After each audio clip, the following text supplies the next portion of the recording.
What's happening, everybody, and welcome back to the True Gamer Podcast, the podcast hosted by two gamers for you, the true gamers. I'm one of your hosts, Eddie, along with my bro, the inverted gamer himself, Sheps. How's it going, bro? It's going okay. Yeah. It would be going better if I didn't feel so naked. Yeah, well, you're just very empty in front of you there. You don't Brand new have... laptop. Your new laptop? It's called the MacBook Air. Oh god, I just got it. That was good. That was a good one right there. Yeah. Yeah, you forgot your laptop at home today, didn't you? Yeah, in fairness, first time in like a year and a half. I was gonna say we've been doing it for like 2-ish years now, so this is a good track record. It's not good bad. track record. It's not bad. But don't worry, because there is good news. Okay. Good news, guys. Good news, everyone. We got the new camera for Sheps. It's great. Do you guys like it? Do you guys like it? You like how it looks? Yeah, do you like it? I mean, you can't see what the quality is like, you can't but see the difference. we possess it. We have it. It's here, guys.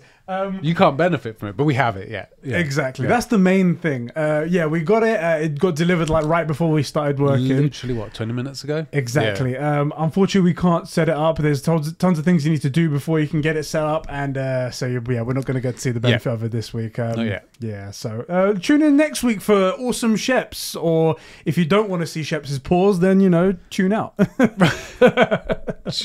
But how have you been doing, bro? Yeah, not too bad. What about you? I've been doing okay. I've been actually playing a lot more games recently, and I'm excited to talk about some of the games that I've been playing. Yeah, I feel like you guys would be quite interested in it, especially the Outriders demo and whatnot. Which I think would be quite cool to talk about. I think it'd be quite good right there. Cool. Before we get too far into it, yes, this podcast, along with all of our content on both of our channels and the flagship show on the FPN, is brought to you by our incredible Super Bros. Over on patreon.com/conversations. Who do we have to thank? We have Diogo Dildo, Isak the Ultimate Cumsock, Carol Tarivia, aka Catsper the Friendly Patron. By the way, you know how you disapprove of Isak's I really name? hate that on it. And every week it catches me off guard. Yeah. Every week. It's like you forget every week. Yeah, somehow. In the Streamcast episode where your face was like... for the first half of it and whatnot, he was like, well, at least I don't get to see Sheps disapprove of my name this time. Carol Tarivia, aka Casper the Friendly Patron, Record Friction, Dan the Man, Jeremy Renner, that's right, an official Avenger, Martin Scorsese's Master H Barts 12, the Midget Alo from Smallville Sabine, the former freeloader Christian, Master Chief himself Albie Scorry, Super Sus Ben Fry, who is a clone of Eddie, the Star Wars Encyclopedia Adam Sunling, and Raj Vanderlin. He's got a plan, guys. You just need to follow him on one last job. Okay, guys? Thank you, bro, so much for keeping the lights and mics on and the gaming going here at Converplations. I'm kind of digging that, trying to get the rest in that one breath thing, but those last couple names are quite wordy. Yes, and the thing is that I came up with them all. You did. I've just screwed myself. You did. And also, like, I don't know, there's a few that, like, if you don't say them right, you tripped up. Yeah, yeah. I was thinking about so we've got a comment later from Joe McCormack, and there's a joke going on now that because he's into sports, like into football, like the bets and stuff like that, we made the joke that he plays FIFA, but he actually doesn't play FIFA. However, if he was to ever make the horrible mistake of subscribing to the Super Bro tier, and I come up with a name for him, it's totally going to be something like the Filthy FIFA Fanatic. And imagine that's gotta be it from now on. And imagine getting it in that list and trying not to trip up on something with so much alliteration in it.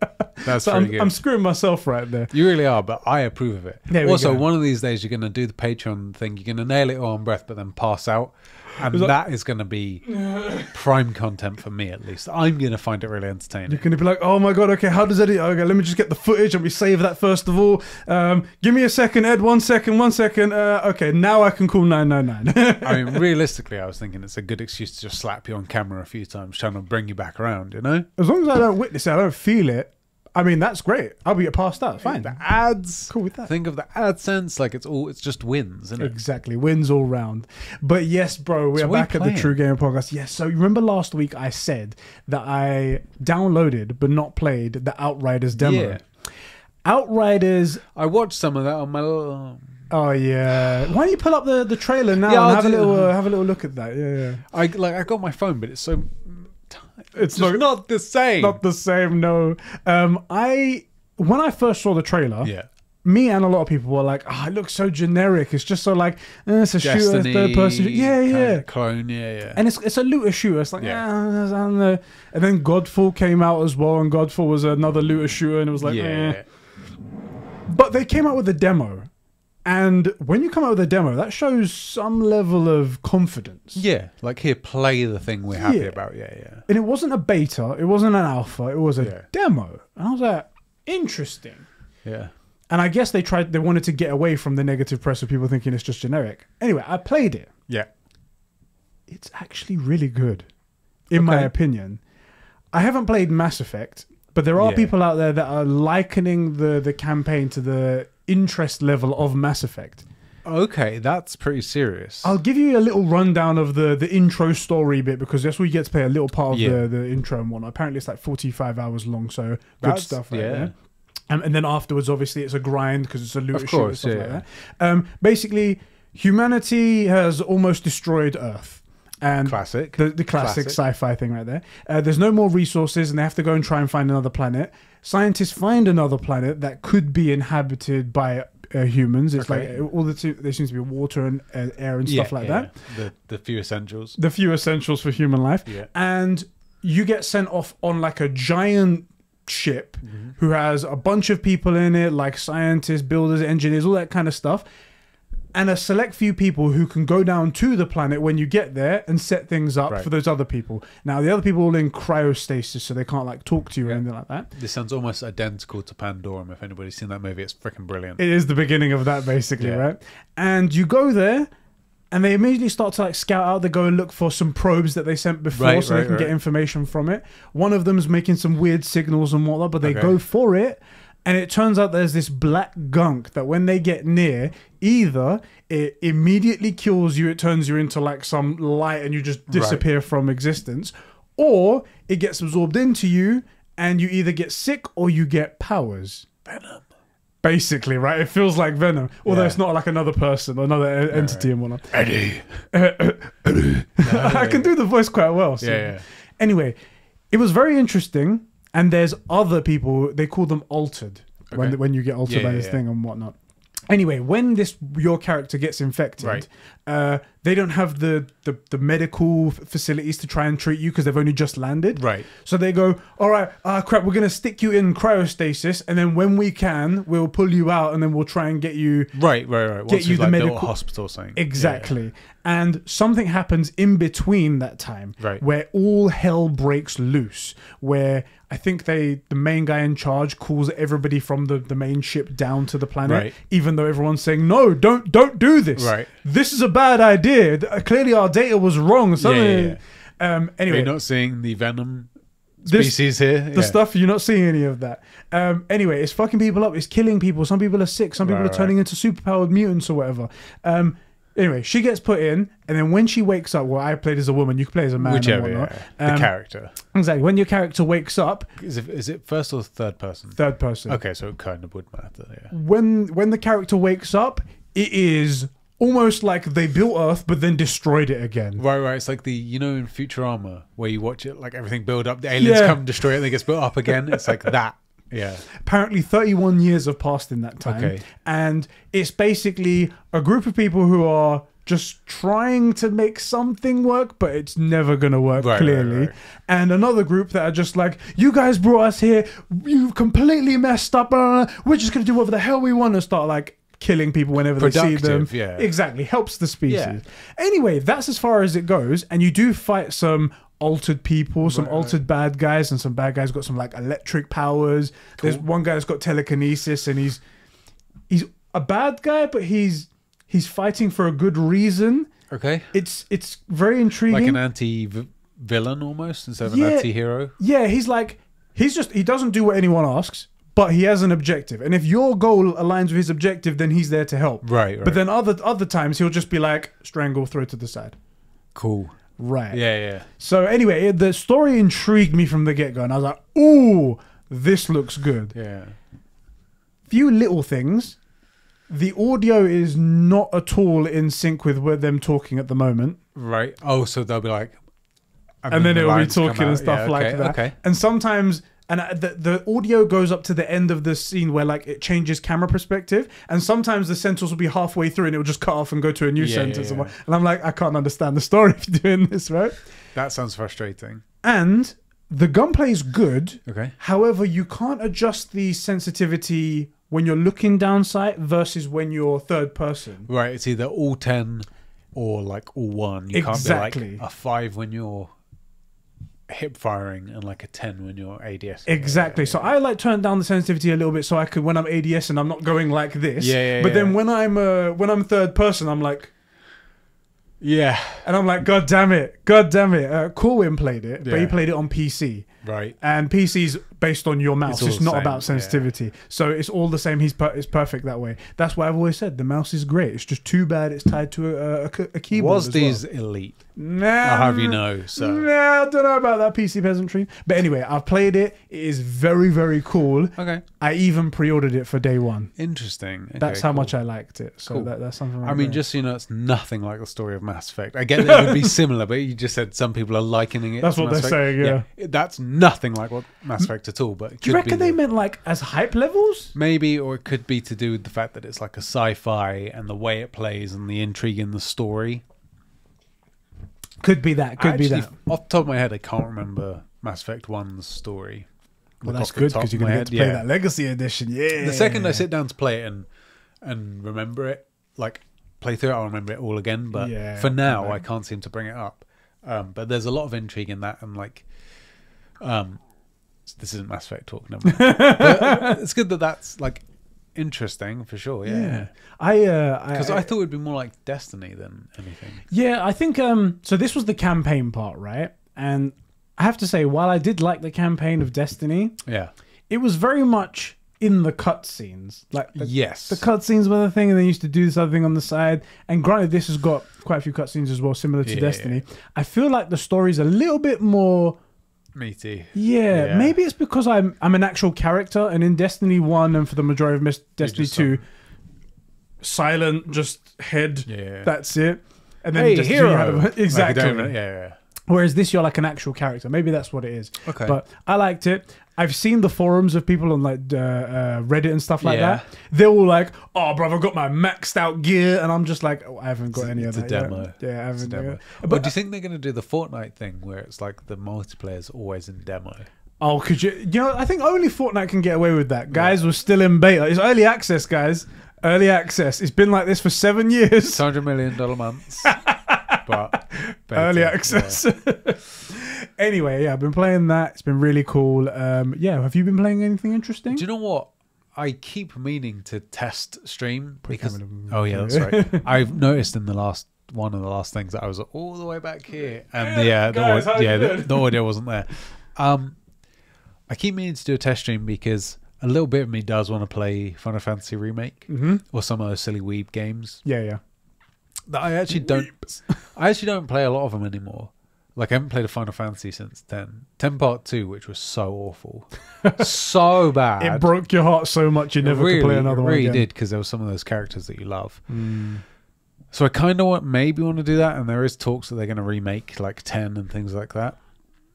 So that could be cool, but I need to actually test stream. But as you know, I've been having a couple of technical issues. So one of the reasons I have to do the test stream is because the mic doesn't take power off the laptop anymore. Yesterday, I had a potential issue with my laptop where it looked like it had died, but then it came back.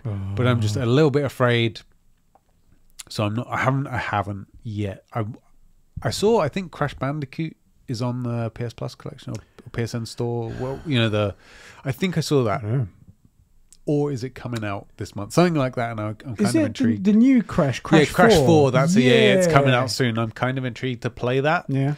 Interestingly, I don't want to like go ahead too far, but Diogo had written in and said how he played Ratchet and Clank, the 2016 one, and found it a bit meh.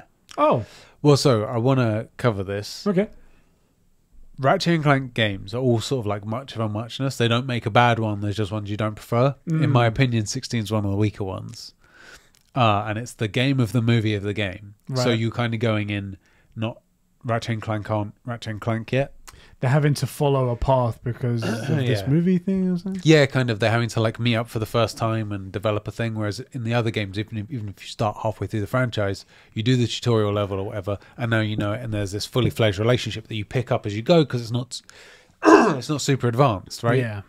It's kind of like, I wouldn't say it's a game for kids, but like it is a game that kids can play. You know, the target audience is everyone. Yeah. So like Mario, for everyone. Yeah, Mario isn't anything. Mario is not a kids game, but kids can play it, right? Yeah. Same with Zelda. Same with, I'm trying to think of another. Pokemon, Spider-Man, right? Yeah. Anyone can play these games. And it's just a pity that he felt that way, because a Rift Apart I'm really looking forward to. Thing is, though, Diogo, I'm really looking forward to it as well. Diogo has no taste. He has no taste. That's the thing. I mean, he's written in also for our movie club for Batman vs Superman, and I had a glance look at it, and I was just like, I mean, oh this my is god! just I just proof. realised something. You're gonna have to read all the comments. I am gonna. Frick! Oh, you guys don't know how much relies on this laptop here. When you said about your laptop perhaps possibly having an issue, it made me think. I was like, the whole show is run off of this laptop. The whole YouTube channel. All of our assets, anything backed up, all the audio runs through it, all the video goes to it, all the editing happens on it. Yeah.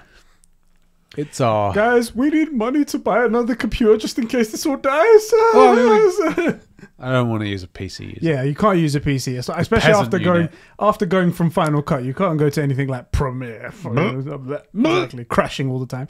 Anyway, So did you play anything other than that? Literally just that. Okay. Literally just that. We've had a bit of my life has been basically playing this game. We watched Batman vs Superman, and then for any time in between, I've been trying to figure out how to watch the Justice League movie. Yeah, and I think it got announced yesterday that it's going to be on Sky Cinema. But every day, I was like, how do I watch it? What do I watch it on? Where's the information? It's a week away. Why don't we know the information yet? Also, I know it's kind of old news, but I guess I forgot about it. It's coming out as one 4-hour-long movie. Yes, and we watched BVS, and that's 3 hours with the extended cut, which is the only way to watch that movie because it doesn't make sense any other way. And that was kind of meaty, so I was actually not. Look, I didn't have a problem with 4 1-hour installments, but that's not how they're doing it. No, they're doing gaming. One thing. Gaming. Yes, gaming. Guys, this is the True Gamer Podcast. Yes, it is. Coming to your eyes and ears every Saturday here on youtube.com/Combroplations, and coming to podcast services around the world, wherever you get your podcasts. That's exactly what all podcast services around the world means. You guys can head over to any one of those places. You can support us by hitting the like button, subscribing to the channel, maybe leaving a comment below, because I'm actually going to start reading comments from the YouTube channel as well. Yeah, cool. I think it's quite cool. And if you're on podcast services, rating us 5 stars. That shit really helps us if out. you really wanted to like get a shout out, patreon.com/conversations at the $5 tier. Those people really do help us out. They bully us on top of that. But they help us further into depression. You know, these cyberbullies over on patreon.com/conversations that support at the $5 tier, the True Games. In fact, didn't we make it? The True Games like a really good value. It is really good value, I feel like, as well. And I'm guessing a lot of people, because we have 24 people at this level. We do have 24 people at this level. Just to be clear, like, this isn't us saying like, oh, you should go to True Gamer if you're on like $1. $1 is really good. I think all of our tiers have a good value proposition. Absolutely. And we are going to do something more for the Super Bros, but we just got to figure out the time with Dreamcast and the stuff going. It's freaking nuts, but we will do it eventually, I swear to you. But the $5 tier is like a really interesting one because you get a lot of the perks. Yeah. You get early access to this podcast. You get access to the Conversations podcast, which exclusive. Is our off limits. Nothing can happen. No holds barred. We talk about anything and everything. Show right there. All the guys that are previously listed, you guys should get their testimony from that. Yes, you get a merchandise discount. So you could buy this cool hoodie that I'm wearing right now from our Teespring store, and you get 15% off. Looking pretty tasty. Is it? How thick is it? Because we're coming into like warmer weather. It looks like it's like a medium where like it'll keep you warm if it's a bit cold outside, but it's not going to make you sweat if it's hot. I was going to say, I feel like it's quite good. I wear this usually like I pretty much wear this all the time. I could wear this to go to the shop and when I'm in the house. I don't feel too hot. Right. Anyway, it's really nice, and all the guys in the Discord as well, they can tell you how good that is. But yes, you was originally talking about a certain group of people. The people that are desperate to usher us into an early grave. The two games of the $5 tier, who, they kind of, some say pay for it, I say extortion. The lines between blackmail and what's the opposite? Just normal mail. We've never had to find the opposite. I've never had to be like, what's the opposite of blackmail? Just giving stuff away? I don't know, some charity? I don't know. Frick these guys. Those dusty utes are Jeremy Horde, Sab2557, Raj, Record Friction, Real Kermit Cinema, Diogo, Adam Sunling, Dan, Cats McCorrell, Isak Manny, Doc Nutella, Super Whale Ben, Albiscori, Poopy, De Scoop Scoop, Didi, Whoop Whoop, De Scoop, De Poop, Hooded Dude, Benedict Clobbers, Batfan527, Max H, Fishy, Christian0210, The Jackal, Cobra SS, Jack Nicholas, and Joe McCormack. Thank you, bro, so much for keeping the lights and mics on, the gaming going. Thank you dusty utes. We just sort of came back into that term, right? I was like, we haven't known that. It's funny how much stuff you forget you used to say but still know exactly what it means. It comes flooding back. That's right. I will say the $5 patrons, that list is the hardest one to read because people constantly go up and down and it changes and it's not so much that you have to come up with funny names or any of that stuff. It's that everybody's order changes probably once every 1 or 2 like once a month. It goes all around. And also those names I read as people's usernames are on thing. Some people decide to change it, like Ashton with his poop de scoop de boop de poop de poop poop poop. So if you want to frick with us, that's how you do it. These fricking guys. Anyway, gaming. Bro, the True Gamer podcast, we have some good topics to talk about today.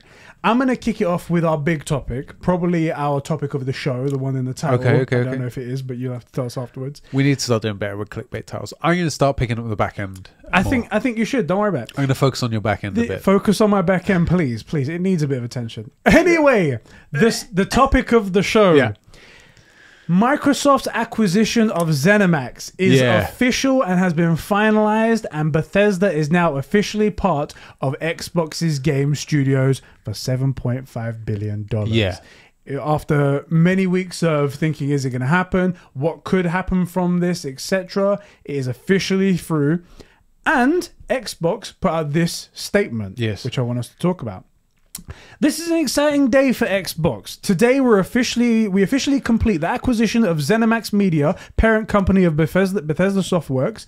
It is an honor to welcome 8 incredibly talented development studios: Bethesda Game Studios, id Software, ZeniMax, Arcane Studios, and so on and so on. This is the next step in building an industry-leading first-party studio team, a commitment we have to our Xbox community with the addition of Bethesda creative teams. Gamers should know that Xbox consoles, PC, and Game Pass will be the best place to experience new Bethesda games, including some new titles in the future that will be exclusive to Xbox and PC, and so on and so forth, and gibberish that we don't want to know about. Next step? Yes. This is the first in a very long journey, I'm afraid, Microsoft. This is the initial step. Right? This is the planning of will we or won't we? Should we maybe go on this trip or not? I don't know. I will say it's the next step in their journey back from 2013 to try and get this ship back on course, which has still been flapping around in the wind. But it is the first step for any other person in the world. I will say it kind of confirms what I was saying, which is that the IPs that they've picked up, it's a third-party thing. You can't suddenly make those first-party because, one, you're cutting off the majority of your game base. Yeah. And two, like, that's enough toxicity from those guys that it will still affect your sales because there's a large group of, let's say, like people that are lean towards PlayStation who will get an Xbox at some point, right? There's a large overlap. Yeah. In the Venn diagram. That's a Venn diagram right there. That is you overlap, right? And then you need to put it close to your face when you do that. Like that. Yeah, those guys, like me, I'm one of them. If Fable comes out and it's anywhere close to what it could be, I'd probably pick up an Xbox. It might not be like a Series X, but it could be the previous gen's flagship, Yeah. or the S or something, right? Could be. I've had Xboxes all the way up to the 360. I had one of everything, basically. And then just stopped because the one wasn't worth getting over the 4, in my opinion, at the time. I would absolutely pick up an Xbox, especially if the price was right. Yeah. And I'm kind of a Sony pony. Yeah. So if you kind of make it, it's not a thing where people are going to go, I can only play Skyrim or something on an Xbox. I'll be like, no, frick Xbox. There's enough to play on the PlayStation. I'm not going to give them any money. Yeah, that's the thing. I feel like a lot of people who are in the Xbox ecosystem, people, not the cool people, not like Dan, for example, right? They're the people out there that are quite bad in the gaming industry, gaming sphere, I should say, where they're like... You mean the people that made Xbox Live what it used to be? Yeah, like I banged your mom and that kind of stuff. That's like the warm-up. Those people are the ones that are like, Microsoft have done this so we can win the console war. Yeah. When in actual fact, it doesn't matter at the end of the day because you're at home and you're playing whatever console you're playing. Yeah. Whether or not they sell 100 million of them, whether they sell them, it's not going to make a big difference to you. But they see it as Microsoft have bought Bethesda, therefore they're so pro-consumer. They're so pro-consumer. Every Sony pony is going to jump ship now. Everyone's going to be like, "No, I don't want God of War. No, I don't want this. No, I don't want Horizon. No, I don't want Ratchet. Spider-Man. I don't want Spider-Man. Who cares about Spider-Man? I'm gonna go play Fallout 77, whatever it's going to be when it comes out." Right? That's what they're thinking. When in actual fact, it's more like, you know what? I kind of like the next Doom game. Are they making that exclusive? All right, maybe I'll buy like an Xbox Series S. Even that, I really don't think a lot of the sort of guys like me who would pick up another console, but are like, I'm Sony first, at least in the minute, unless something drastic changes. I'm Sony first, and I used to be Xbox first. Now I'm Sony first. If the gaming stuff is there, like if Halo Infinite comes out and it's fixed, and if Fable's there, yeah, I'd probably pick up an Xbox. But not if they're going to do me dirty, not if they're going to do gamers dirty, not if they're going to do the gaming environment dirty, because at the end of the day, solid third-party titles like Doom Eternal is a good thing for everybody, because no matter what you wanted to play it on, you had a great game with a really solid story and incredible gunplay and just so well optimized, so fast running, such a good, fun, innocent, or not innocent, but you know what I mean, like awesome rip and tear time.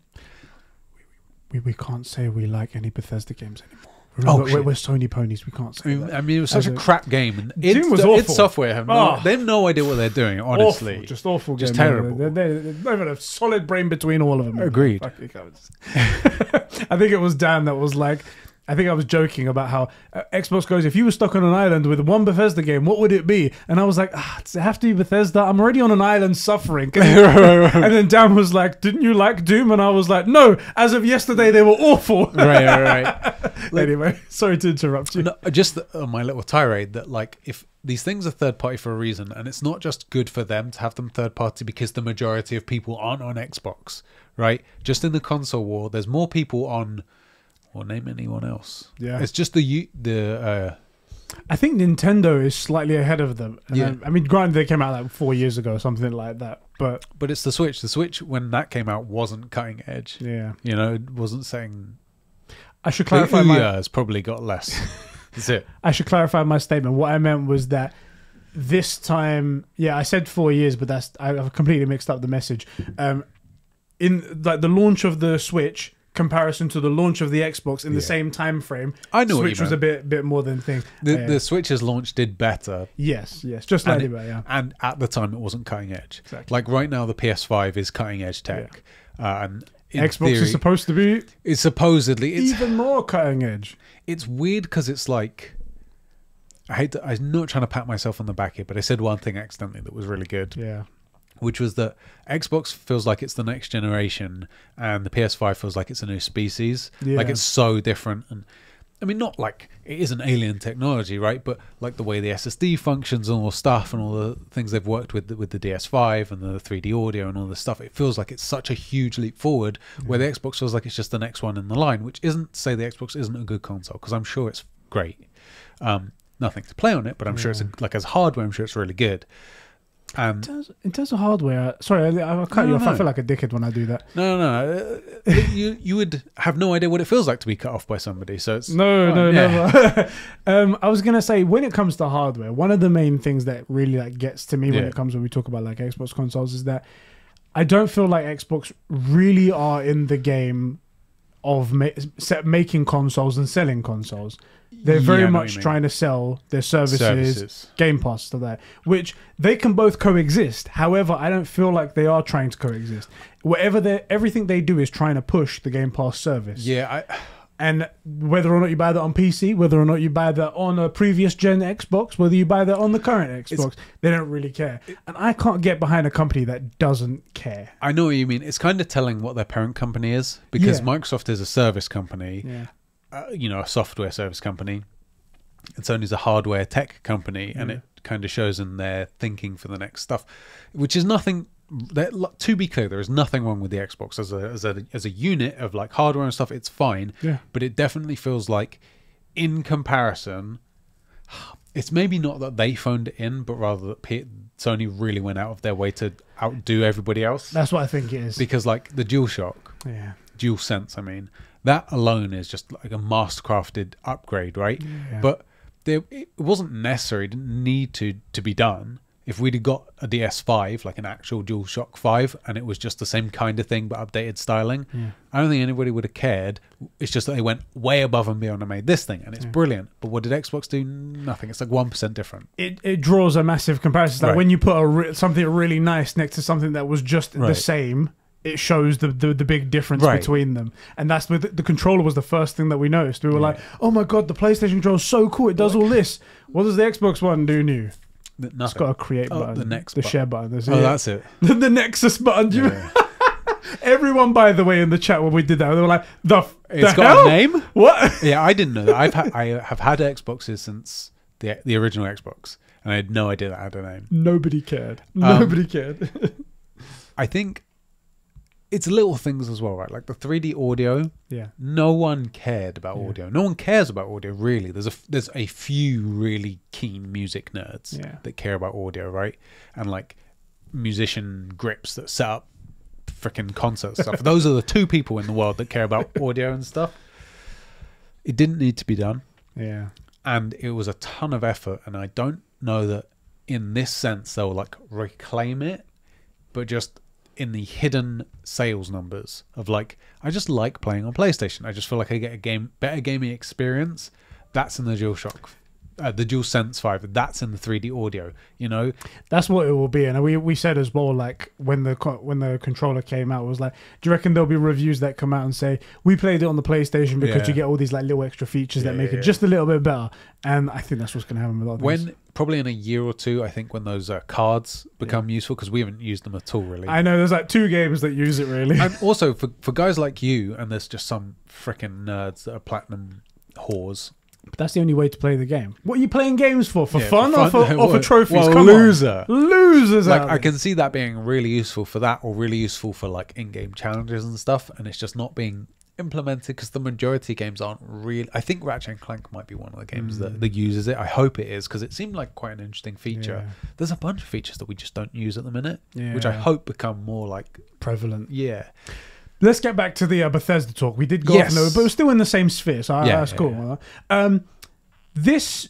Before we had our theories about what's going to happen with Bethesda games, whether or not they're going to be exclusive. We had our back and forth. I was on the side that I think games are going to come out everywhere, but they'll be on Game Pass day one, and that will be like the incentive to go to Xbox, because you can just get it for your low cost of $14.99. I really feel like that's a bad idea, but I know what you're saying. Yeah, I was like, that's going to be the allot, I think. I mean, business-wise, that makes no sense. You're going to lose a ton of money, and the next game is not going to get the correct funding. Right. But whatever, that would be the play, because Microsoft are good at losing money. What was your feelings? What was you like before? I said that they would need to keep whatever's third party. So everyone's got to be able to play it. One, from the business perspective, you can't cut off 100 million. Just in previous gen, 100 million consoles, you know? There's a reason why there's not that many actual next-gen games, because you have to sit there in a business meeting and go, we don't want to sell to 100 million people. If we assume that all 100% of the 5 million PS5s that have been sold have gone to no scalpers and stuff, but only guys that were on the PS4 have gone to the PS5. Yeah. Then you've got 95 million consoles Mm-hmm. on previous generation, and then 5 million current Yeah. that you won't be servicing if you make this stuff exclusive. You're losing out on an enormous market, right? Realistically, what they say, like they say 12% or something Yeah. of interest. So 12 million sales that you're not going to make if you make it a first party. So what they would need to do, in my opinion, is make new first party IPs, and ideally character driven, story focused RPG. Yeah. At least one. It doesn't have to. It would compete with like Horizon and God of War and stuff, but it doesn't have to actually compete with them. Yeah. It just has to be something that makes you go, oh yeah, look, there's something to keep me here. Which one of the reasons and this to wrap up the previous talk about Xbox, is one of the reasons I'm so angry about Xbox is they are my ex, right?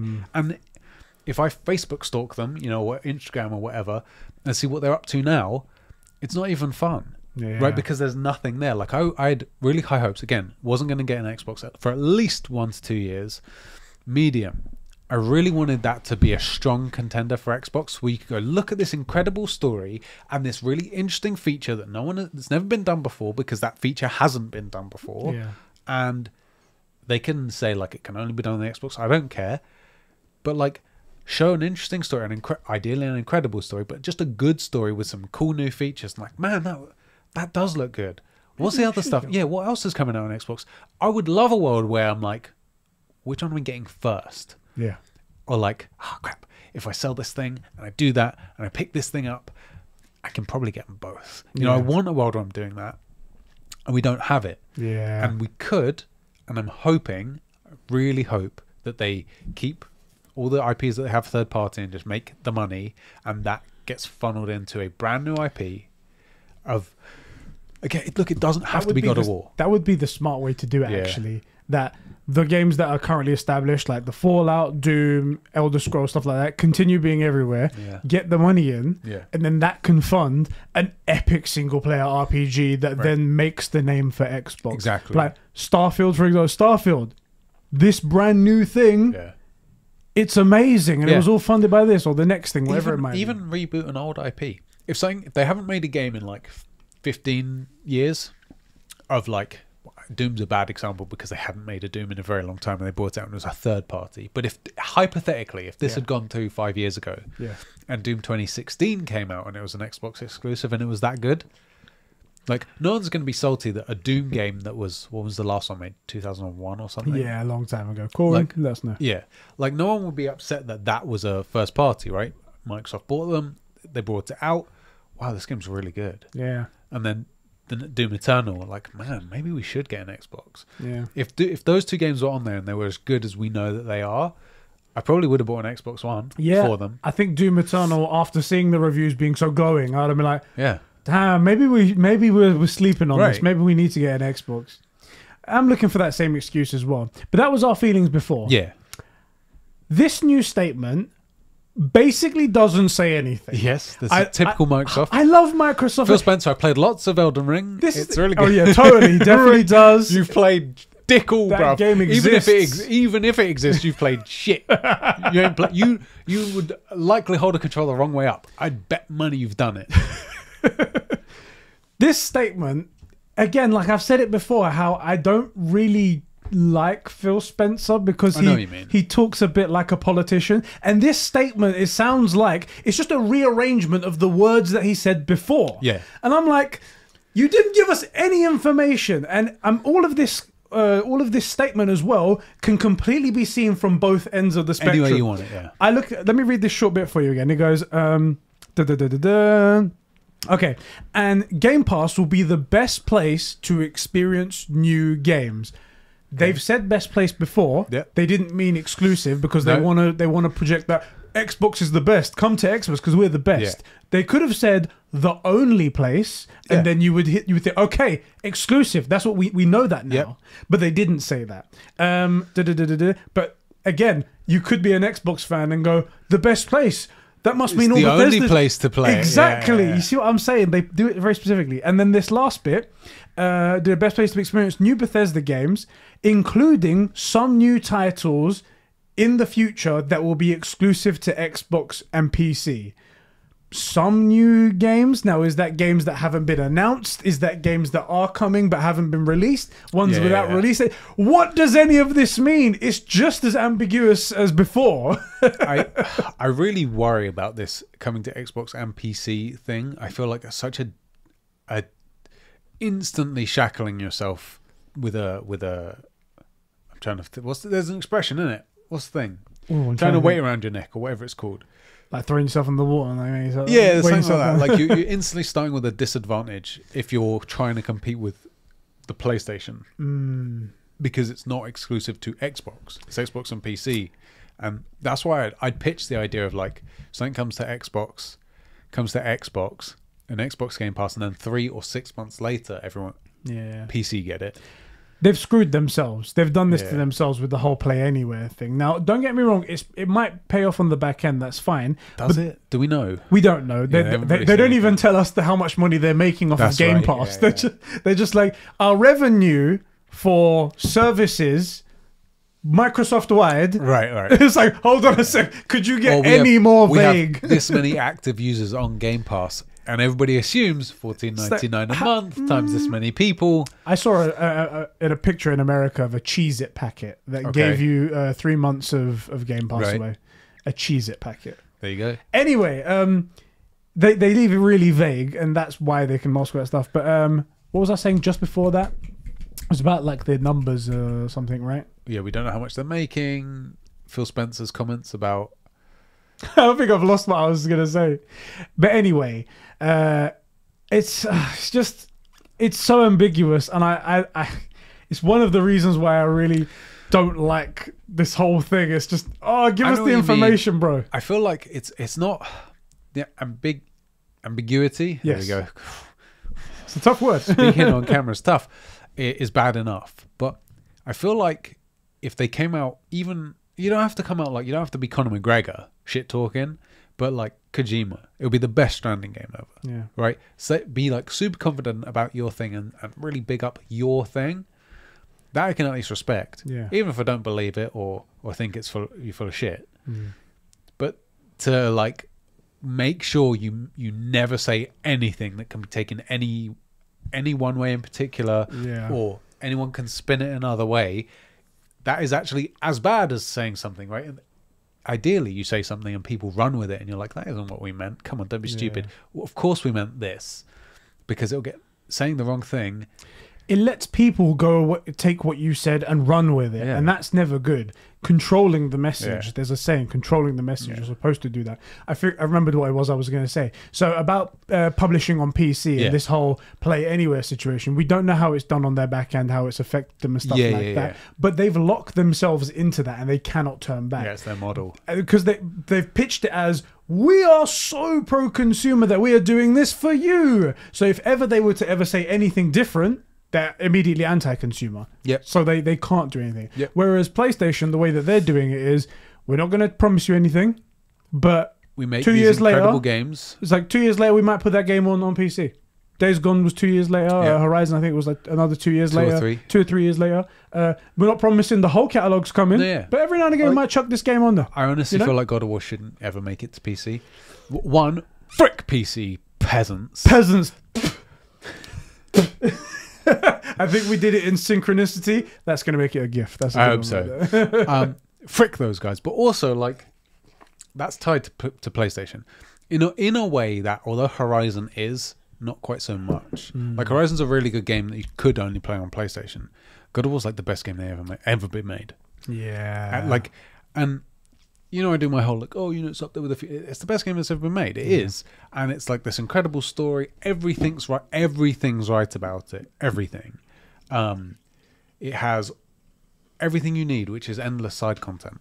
And then apparently there's this father-son story. I mean, I only saw the side content from when I was watching you play.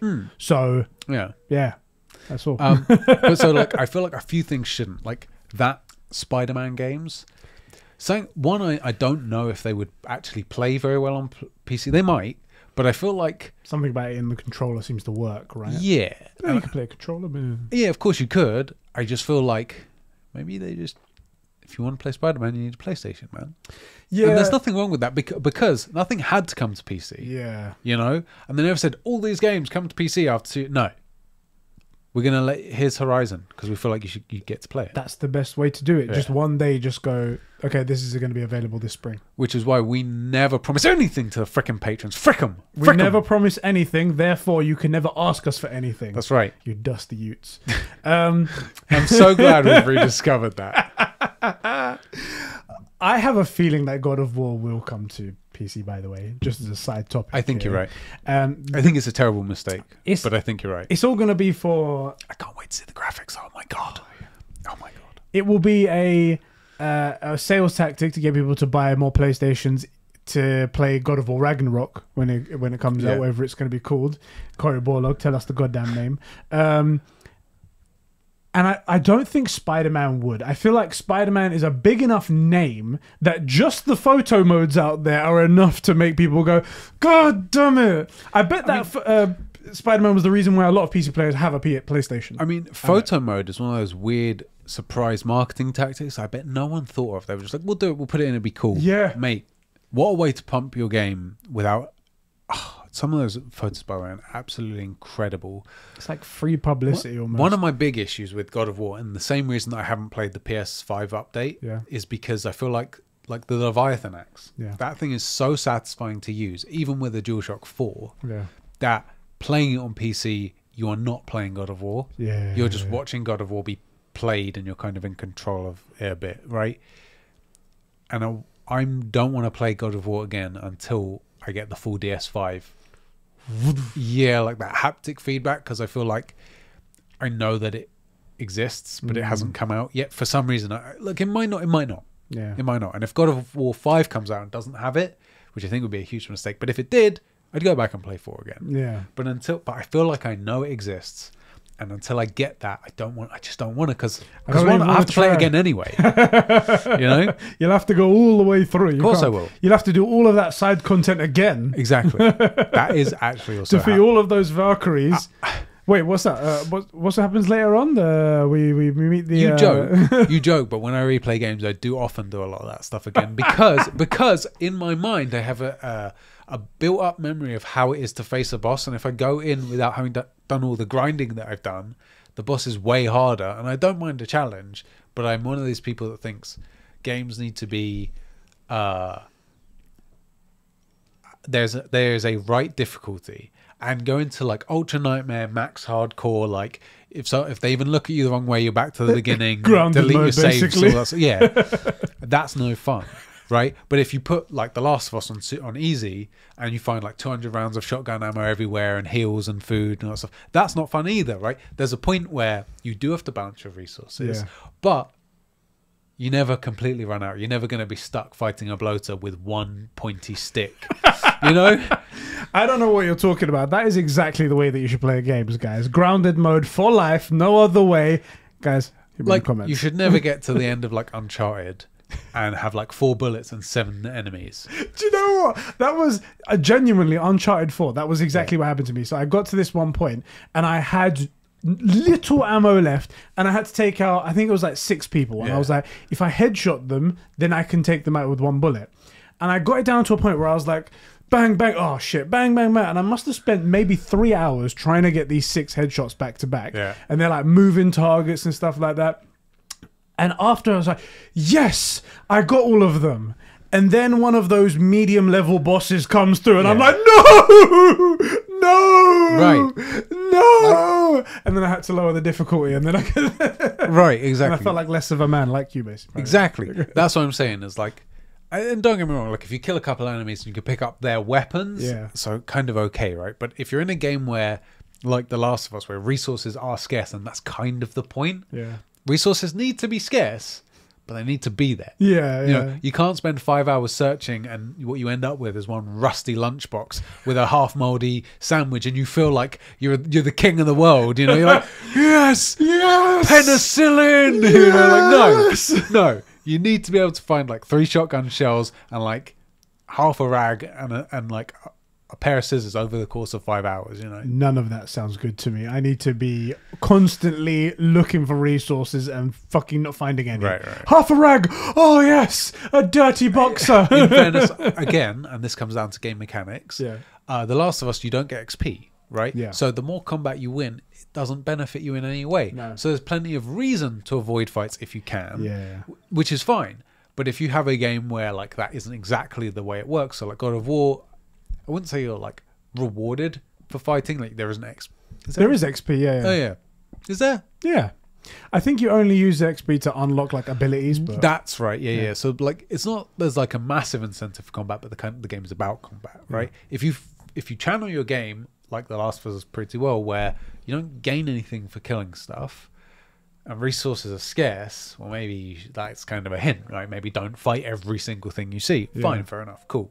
So a game comes back to games, and this is what experts need to know, is that games and storytelling are not just the genre. You know, it's like, what are the base decisions of the game? Okay, we're not going to award combat because it's supposed to be, these things are supposed to be scary, it's supposed to be very dangerous, resources are scarce. So why would you go out and kill all these things, right? You wouldn't. You absolutely would not. Okay, cool. It's part of the game. I remember when that light bulb first went off in my head when I played the first Last of Us. I was like, Joel isn't supposed to be a superhero. No. Joel isn't supposed to fight everyone and come out at the other side. He's a dude. Yeah. He's just a dude. Yeah. So in a zombie apocalypse. Is that if you can, don't fight. Right. If you have to, all right. Yeah. But it better be 1 or 2 dudes. If there's any more, you're fucked. You spend all these resources killing 5 clickers, like 10 stumbly things, and like 5 guys with guns, and you come up with 1 bullet, and you've used up all your shanks. Do you know what I mean? Like, it's not worth it. Cool. Stop doing it then. Speaking of XP and stuff like that, this is going to be taking back to the Outriders thing I said. There's a huge skill tree. Unbelievably huge. I'm talking like maybe 80 things on this skill tree. I'm like, I don't even know where I'm going. And also there's like 4 classes you can pick. And cool. I picked one that was like a space and time thing where like you could teleport behind someone and then use your power ability. Love it. Yeah. Fucking great. So it's really good. Try those out right there.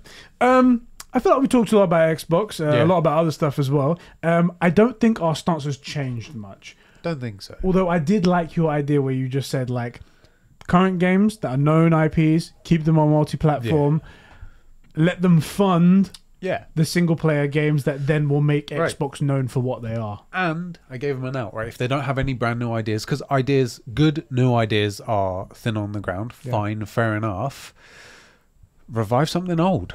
Yeah. You know, like what's a game we used to play that you haven't seen one of? My mind just immediately goes to some PlayStation exclusives that I love. I was just about to say Simpsons Hit and Run, right? Like, but something old, right? So you know that it was a winner. Yeah. All you have to do is revive it and make it good, like they did with Doom, or maybe Doom's a bad example because they really hit that out of the park. But you know what I mean? Like, it doesn't have to be brand spanking new. You can revive something. Revive something old from the past or something like that. Right. Yeah. Anyway, I feel like we talked a lot about that. I think that was quite good. Let us know what you guys think about the Xbox exclusivity, whether or not it changed the needle, this new statement. Just seems like the same statement, just rearranged to me. Anyway. That's one of the things that bugs me the most about Microsoft is that they're super suity when it comes to this stuff. And at least PlayStation have the balls to come out and say certain things and make, not sly digs, but kind of like, we all know it's a dig, but they said it out in front of everybody. Or like, when do we get a Microsoft deep dive? Let's do something like that. I understand they're not a tech company, and I do appreciate that. That's their thing. They're like, we're gonna talk like gamers rather than think. Even though I feel like then maybe it was just us that liked the deep dive thing. I don't know. But well, forget whether or not you like the deep dive. It's something different that that Sony do that Microsoft doesn't. And when I understand the idea, we're going to talk more like gamers, but they don't talk anything like gamers. They say gamer a lot. But then when are they going to learn how to freaking boast? Do you remember the Xbox event where like those games, a lot of them were running native 4K at like 60 plus FPS? Never mentioned. Didn't mention it once. That's a flex. Yeah. That's a real flex. And you didn't even need to harp too much about it. You could just say, and that game is running at full 4K 60 FPS. Put it in the corner. 4K 60 FPS. Exactly. Didn't mention it at all. No, not once. Their suits, what do you expect? Anyway, our next topic. I wanted to go back to a topic that we spoke in the last podcast. I don't feel like we spoke about it enough. It's the new Pokemon games. So yes, we apparently we apparently are not saying the name Pokemon Legends. Frick you! No, it's Arceus. I don't care. Something. We said Arceus because that is how it's spelled. That is exactly how it's spelled. Apparently. Yes. So as Javi Darian. I can't see it. I can't see it. It's okay. It's just my shit reading. Javi Darian writes in. He says, "Oh my god, Super Tuber Eddie and hashtag Sheps. Did you just pronounce Arceus as Arceus?" First of all, it's R-C. Yeah, it's not Arse. Just because you put Arse there, it doesn't mean that's the way we meant it. Yeah, it's Arceus. Anyway, and I looked up a video. Granted, this wasn't official Pokemon like that, but someone was like, "It's pronounced as it's spelled." Arceus, and I'm like, so that's what we said, right? But then apparently, it's spelled Arceus. That's apparently how it's supposed to be spelled. I could understand that actually being the case because that would make sense for the way the Japanese phonetically spell stuff and how it would appear to us in our alphabet and how it would be said Arceus. But frick it. That's also not the way you do things. You know that Japan isn't the name of that country. It's Nihon. You know that Germany isn't the name of Germany, right? It's Deutschland. Yeah. Right? France is Frankia? Something like that. Frick France. But we don't say, it's in our language. Right, yeah. And English is the most important language. Get fucked, France. Exactly. Yeah, here, mate, France. Jesus Christ. What are you guys fucking losers? Anyway, Arceus. Also, it fits better for at least the English palate. Yeah, and the thing is as well is Arceus is fine, I guess. The way we say things on this podcast as well is obviously the true way of saying anything. That's a blanket statement that you should always take away, Javi. Take that right there. Yeah, true. But also, why put a K? Why does it sound like a K? Why isn't it spelt with a K? Exactly. For English or what's that our alphabet called? For whatever our alphabet is. Yeah. We're making ourselves sound even worse. Put a freaking K in there. What was wrong with it? If it had been a K, people are like, no, I can't take that. There's no way I would have said, that's Arceus with a K in there. But with a C, it's Arceus. Exactly. Arceus. They could have just put a K in there. Anyway, apparently it's Arceus. Who gives a frick what Javi has to say? But I did want to actually talk about the Pokemon. I don't remember Javi's name going in the Super Bro list. Exactly. Huh? Bitch. I did want to talk about the game because the description of the game has come out. Yeah. And I'm just going to pull it up here. And I wanted to read a little bit about it because I was actually kind of excited because it's an open world Pokemon game that we've been looking for forever. You just have the word that we care about, Pokemon, and I'm in. That's all you really need right down. There. And I wanted to read the description for you and see what you feel about this. I don't know why I don't have this on my laptop, but whatever. Fair enough. And this is the reader view for everyone who wants to see it. It's just a blank white page. Thank you very much. You're just going to make it up. I'm going to have to. Okay, here we go. It's just Tentacle plus Misty fanfic. It goes... okay. Pokemon Arceus, which appears to be experimenting with what it means to be a Pokemon game, is a prequel of sorts. Set in the same Sinnoh region as Pokemon Diamond and Pearl, the game will take a different approach to the structure, tasking you to fill out the region's very first Pokedex. That's why those... So I thought the balls that we saw on the side were just a stylistic thing, not going to be included. No, it's ancient Japan, right? It's supposed to be before Pokemon were ever made, and this is the first time you're encountering them. And those balls are the first ever Pokeballs made of wood. I was like, I didn't get that at all from seeing that. I thought it was super obvious. No, I thought it was, that beginning bit's just a stylistic choice. That's going to be... it's like an art piece or something. Yeah, right. And then they're going to, when you get in the game, it's something different, but apparently that's in it. Right, anyway, it goes on. A time before Pokemon trainers. Yes, this game will have no Pokemon League. Okay. And possibly no Pokemon, and obviously no Pokemon gyms. Yeah. but it's not abandoning what made the original games influential. It says here. It says you still get the dogfights. Yeah, we still get the dogfights. That's right. the main thing right there. Right? You get your Pokemon, blah blah blah. It says here using the same format as traditional as Mysterious 2, and it says right here. The game takes place in Sinnoh of old, it's called in quotation marks there, with Pokemon living wildly and in a harsher environment, and the games are set in more modern times. The mythical Pokemon Arceus in the center of the game's story. There was another bit here that I wanted to read. Oh, it's got light RPG elements. Yeah, there's no trainers, no gym leaders, and no Pokemon League. How do you feel about those things there? I will say, I feel like that sounds like it may be maybe like a misunderstanding of the opportunity they have here, which I don't know. Like, it could come out and be absolutely amazing. Nintendo, not known for losing money. How many games in general have they brought out that haven't been good? How many Pokemon games have they brought out that haven't been good? Like, they don't make bad Pokemon games, just games you prefer less. Right? I even pre-ordered Pokemon Snap. Like, Snap is not everyone's cup of tea, but it's not. It isn't bad. It does exactly what it is really well. I would have thought that the play here was that you would get to experience these things being set up for the first time. Like, there weren't gyms, and then you kind of, in an RPG way, are like either the first, not gym leader, but like the first challenger, or like someone in a new region is like, if you want anything, like, you have to beat this guy. Well, what do you mean you have to beat this guy? He has captured all his powerful Pokemon, right? Like that. And instead of a Pokemon League, you make it not more political, but like the lead. Like, Japan's always had like feudal lords. Yeah, old Japan. It's known for it. Like, you play Ghost of Tsushima. It's had daimyos and shit like that. They're the head guys. Yeah. Maybe instead of a league, you have to beef that guy. Possible. Right? Like, you have to beef your way through his generals. Instead of warfare, they're doing Pokemon battles, and they've captured some really powerful Pokemon. Well, you see, this is something that I was thinking about. I was like, so if this is a time before Pokemon trainers and Pokemon gyms and stuff like that, and you're building the first Pokedex, are you going to be one of the first guys that goes, fight to the death. Fight to the death now. Yes, Pikachu. We've built trust. Murder this thing. Murder each other. It's a Caterpie, bro. Murder it, Pikachu. Bruv, what did I say? Look, Charizard, I know you're level 100. I've been maxing you out since day one. Murder the Caterpie. Caterpie, turn it to ash. Oh, Melpod just hardened.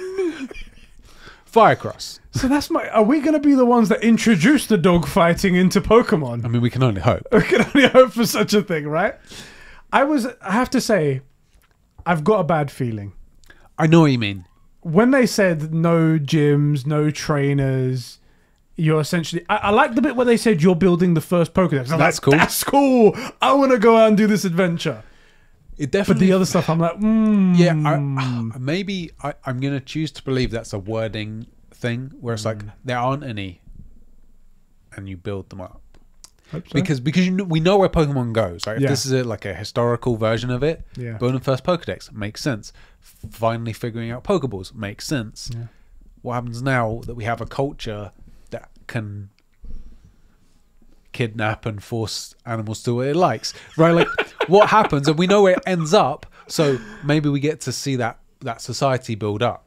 And for the record, as much as we say about the dogfighting and stuff, it isn't all bad. Like, you remember, I forget where it is in the original Pokemon, but there's that ghost tower, and it's all really sweet. It's all about like people going and visiting their old, their dead Pokemon there. Yeah, and there's a temple, a multi-story temple built to Pokemon.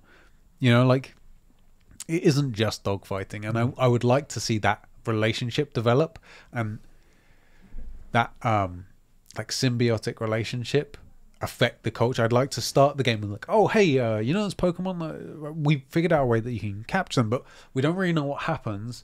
Can you help us? Oh hey, you captured one, and like do a couple of things with it. Oh, you're starting to build a bond with it. This is pretty rare.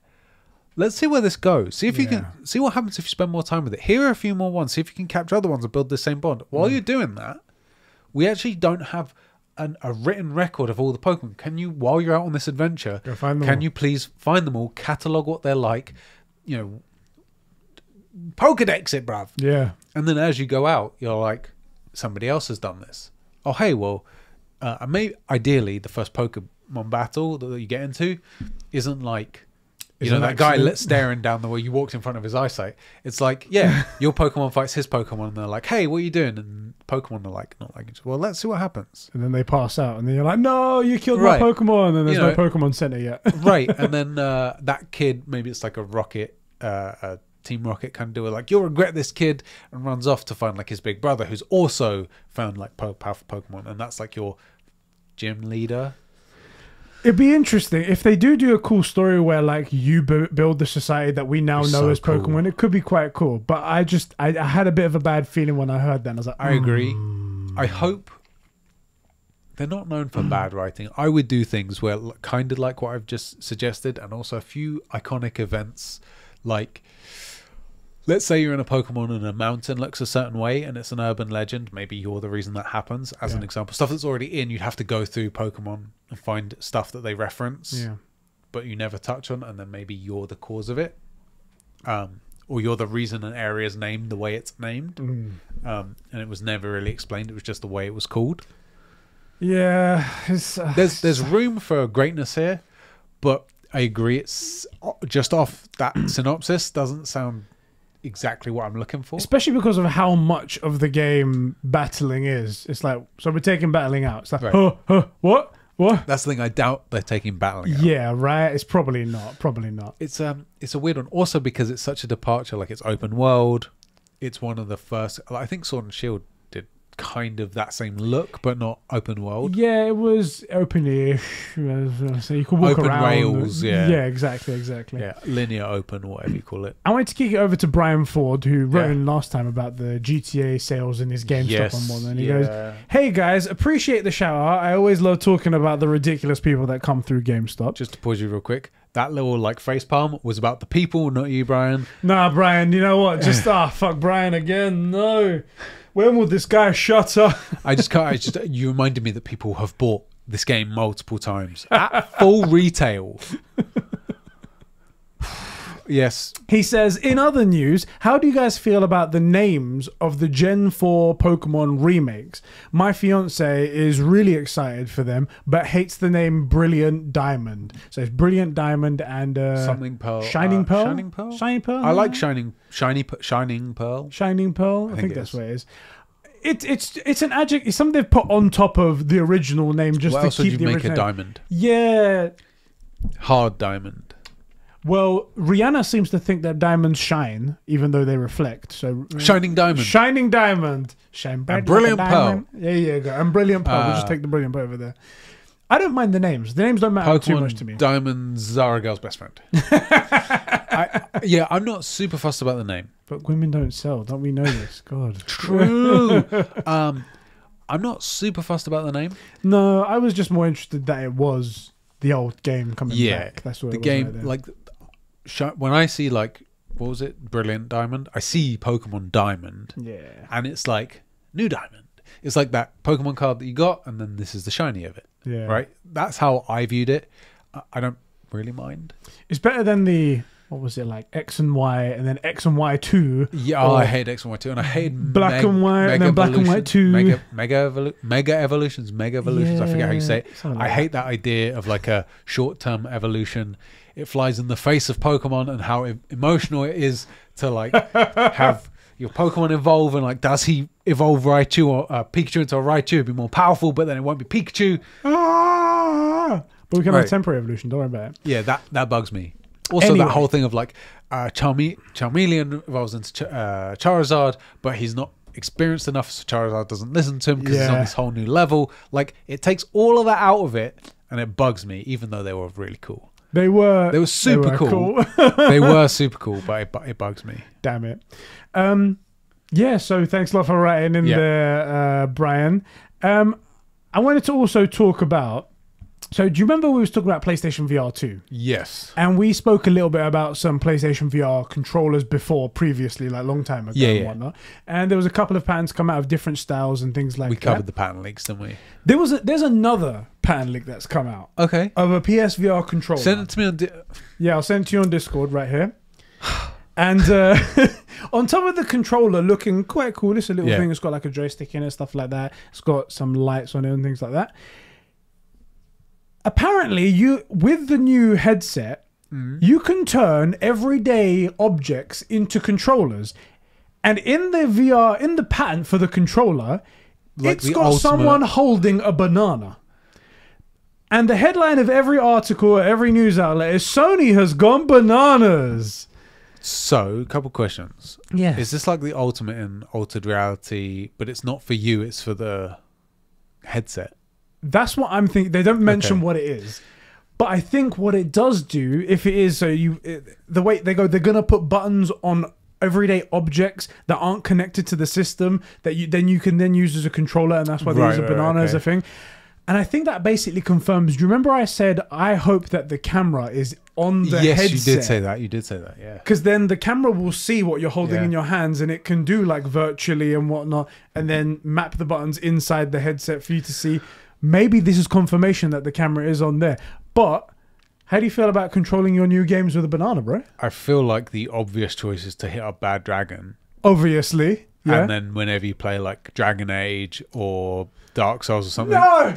Right, like you got... No! Get away from me, Dragon! Get away! Giant anal beads in one hand. And I mean, we'll get demonetized. I have to go on a different channel. But, I mean, or like Beat Saber. Oh, two of them. Oh, crap, smack my face. Oh, God. I hate being hit with a dragon dildo. I gotta say, compared to the idea of the other controller, which was the five-finger haptic. Yeah. This doesn't like light a fire under me, but I like the idea of the altered reality stuff. Yeah, I think it could be interesting application. Yeah, it could be a really interesting thing. Like, what about the idea of, Google Glass? Yeah, but like anything can be your keyboard. You just any table surface, right? And suddenly you have a laptop with you the whole time, and you can. Do you know that would be really convenient for me right now? It would be. All you'd need is the headset, but you'd probably forget that as well. Definitely would. I can't imagine why they wouldn't be able to do that as well, because if the camera's seeing the view anyway, they could probably project that into the screen inside and then project whatever they want in altered reality right there. But I thought this was kind of hilarious, and I thought it was gone bananas. Sony's gone bananas, guys. Wasn't there that monkey meme that's running around the web at the minute? It's like, I don't know, monkeys are suddenly a meme now. So that really bugs me about the timing of this. They're always pretty funny. So I mean, monkeys are pretty funny. Plus there's the Godzilla versus King Kong debate. It's not really a debate. It's not really a debate. Godzilla smashes him. Come on. All the time. He's got fucking laser beam coming out of his mouth. Come on. He's a radioactive skyscraper-sized lizard. Are you kidding? Exactly. Are you kidding? And stupid. I just liked it because it kind of almost possibly confirmed my idea of the camera and the headset. That was a really good idea. Cool. You could. I'll pat ourselves on the back. We have a really good track record when it comes to the patent leaks. We cover them. They always come out right, and we have a good idea on like predictions and potential uses every time we say that. Better than, let's say, streaming shows. Yeah, I mean, some of us aren't that great. Some of us aren't that great. But both of our predictions for the patent leaks, especially Sony patent stuff, seems to be like really spot on. Yeah. I'm quite impressed with that. Yeah. That was a great shout about the camera. That was a really... What's the battery life going to be like on this thing, though? Well, apparently it's going to have one wire. So I don't think there'll be any battery, but the controllers, God knows what they're going to be like. Any of it. And what's the banana's battery life going to be like? Come on! What happens when you celebrate and the banana's not quite as unripe as you thought? And you end up with banana smoothie all down your front. And you have to take off your headset with banana hands. Oh, no. No. No, it's just as like when you're knocking one out. So gross. Also, you're going to miss a bit of that, and then you're going to put it in your hair and not notice, and you go to bed, and it's going to like wake up, it's going to be stuck to the pillow. No. There's so many issues with this. That sounds disgusting. That sounds like experience to me. That sounds like you're talking from experience. Well, it wasn't. I'm a man of the world. Our next free topic. Hair gel. Oh god. Our next topic is Tom Holland. Yes. He, unprompted, came out in an interview. I think it was a GQ magazine interview. Yeah. Unprompted, came out saying that he is worried about his performance in the next Uncharted movie. Or in the Uncharted movie. Okay. A quote, he says, "It was a mistake and something I'll probably never do again." Now, we were worried about this movie before because of how many directors it lost, and it's a video game movie, so it's always, we was like, oh, how great is it going to be? If there's ever going to be one, it would be this. Yeah. And let me read a little bit of this article here. Uncharted movie star Tom Holland has admitted that while he hasn't seen the movie finished yet, he's a tad troubled about his portrayal of the gaming's biggest icons, Nathan Drake. And he says, this is the quote part. As soon as you start worrying about, do I look good in this shot, acting becomes something other than playing a character, Tom Holland told GQ. I think there were elements of my performance in Uncharted where I kind of fell under the spell of being, I want to look good now. I want this to be my cool moment. He goes, I had to play this very tough, very stoic guy, which doesn't describe Nathan Drake at all. Or Tom Holland. Or Tom Holland, in fact. But he also says it was basically being Mark Wahlberg. And I'm like... No. Mark Wahlberg is strong and stoic. I get tough and stoic. I get that part. Yeah. But that's not Nathan Drake. No. You're supposed to be playing young Indiana Jones. Yeah. What the hell is going on here? This really worries me. Yeah. That for whatever reason, that is Tom Holland's perception of what he was supposed to be doing, which doesn't mean that he didn't do a good job. I want to say up front, he might think he did a bad job and the movie's incredible. Yeah. Like, it could just be him getting in his own head. How many times have we done that? What, you? How many times have you gone, I'm not sure about this, and I look at it, it's fine, make it live. No, but what, just make it live. Just make it live, it's great. So it could be that, but that's what he thinks the character is, or says that that's what he thinks the character is. Doesn't bode well, does it? Well, that isn't Nathan Drake. Hopefully his understanding of the character is even worse than his performance. And the hope is that he completely played the character correctly and he just didn't understand what was going on around him, which is very unlikely, but we're hoping for that. Tom Holland's pretty switched on when it comes to some of this stuff and quite a talented actor, so that is worrying. So bad, right? He continues to say as well, it's like, my character is supposed to be a fucking hero, action hero in the moment. Look, I haven't seen it, so I don't know if I succeeded in that, but it was an important lesson learned because at times I was less worried, less about the land. It was less about land a mark, and go through the scene, and more about land a mark, stand like this and see my bulging biceps. Again, that's not something about Nathan that you really care about. I feel like it sounds like Tom Holland got in his own head about what he was trying to achieve, and also I reckon that because he didn't have the Spidey suit, this doesn't say Tom Holland is an inexperienced actor, although he's quite young, that the Spidey suit adds a ton. Like, there's this I think it's an interview I think it's a video interview with Tom Hardy talking about playing Bane. He was in incredible shape, and then he was like, I can smash anyone. And then you see Christian Bale in the suit, and you're like, oh fuck, it's Batman. Yeah, right. I think there's something about him when he's in the Spider-Man suit where the suit carries the cool, and then dressed as Nathan Drake, maybe he's put it on himself to carry the cool. Possibly. And that's what's got in his head. I've seen a couple things like being shot live. They look like garbage, and when you see the real thing, it's sick. Until you get the score, until you get the sound effects, until you get the lighting, see it in context. Also, which take they actually use. Like, you just saw a trash take. Yeah, plus we've seen that very famous section of, is it the Flash? I think it's the Flash and Supergirl crossover. Yeah, where they're all using their powers all at once, but without the SFX, and it looks awful when you see it with the special effects. Still looks awful, but it looks a lot better, right? It's still a WB kind of crappy superhero show, but it looks way better with the effects in the moment, with the score and everything. So anyway, he says at the end of this, it was a mistake, and is something that I'll probably never do again, which is really troubling right here. Do you think he was saying doing the movie was a mistake, or that continual practice of his while doing the movie was the mistake and he's learned from it as an actor? I hope it's second. I believe it's the first. Yeah, I was going to say, I thought it was the first one. I thought it was like, I'm never going to do video game movies again. Never doing this thing. I'm going to be Spider-Man forever. Yeah, never do video games. I do think it probably is. The suit carries the cool. You don't have to worry about. You just get a cool pose. You see any shot of Spider-Man, you know, doing this thing, like the 3-point thing. You look awesome. You're Spider-Man.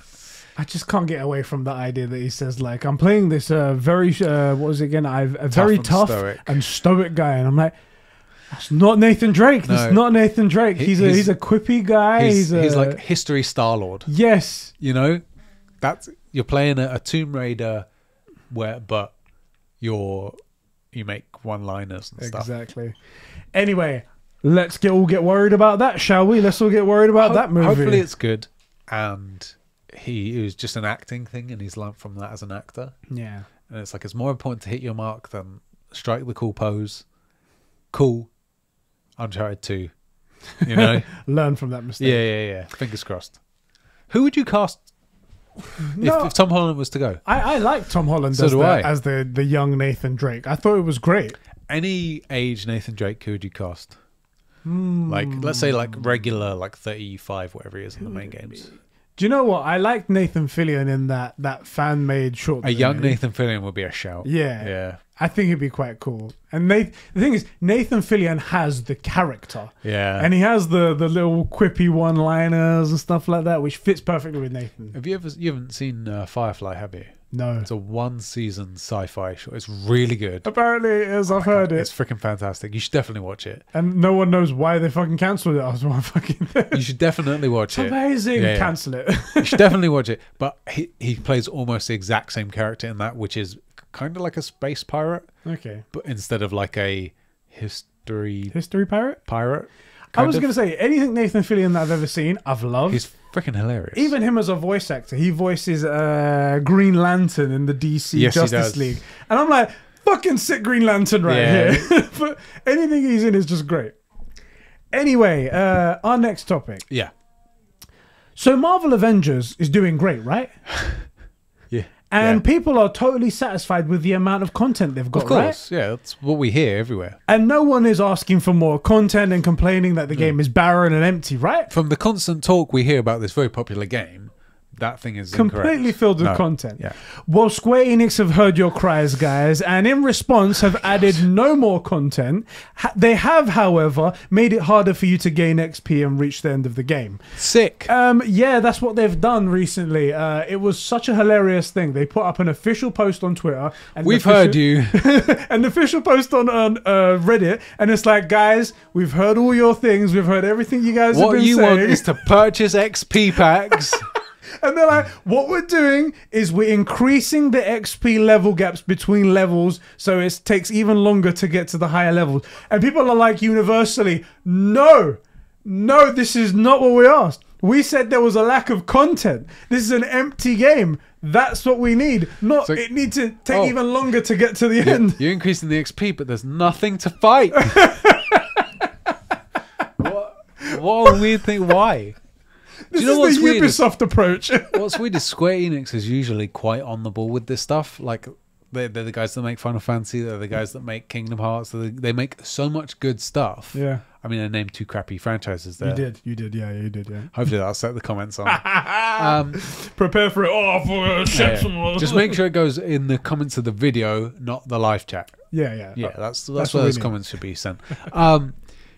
They make such good stuff so consistently. Why would this makes no sense? Do you know what it is? Absolutely no sense. I think if it was me, I'd be like, we need to find a way to get people to stop playing this so we can shut the servers and cut the loss. Right? Like, I think Halo recently, they shut their original game servers recently. That's like 13 years. Yeah. Right? I don't think they want to have to keep even one server for this game for 13 years, any data on anything anywhere. It makes sense. This strategy makes sense only if you're going to do the Ubisoft thing, whereas you up the XP level gaps to make it harder for people to get to certain milestones, so then you can sell them XP packs. Yeah. However, they haven't announced that second part yet. Could happen. You don't know.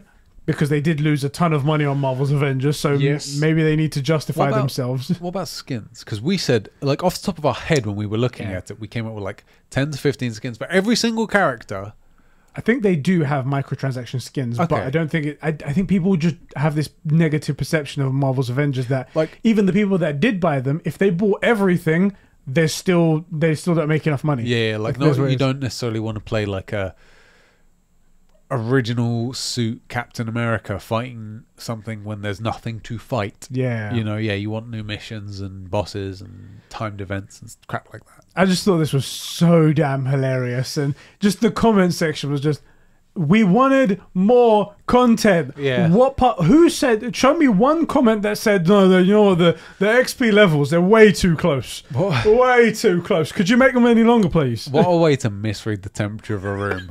You know. Fucking. Like you've been complaining there's not enough in the game. We've heard you. We're making it harder to get there. There you go, That's guys. what you needed, right? There you go. Oh god, that was terrible. We're making a game with no content, a grind fest as well. That'll be fun. That's just to add even more to it, right? Was there anything else I had to talk about? There was a VR headset that Valve came out with. Okay. It's called the XR3 and VR3. Okay. 2 different versions here. It looks really cool. It's got cameras on the outside. They look very, very they're high spec and stuff like that. Very, very good looking. Fairly cheap, £10,000 and £4,500 respectively. Sorry, my apologies. That was the previous one. Right. My apologies there.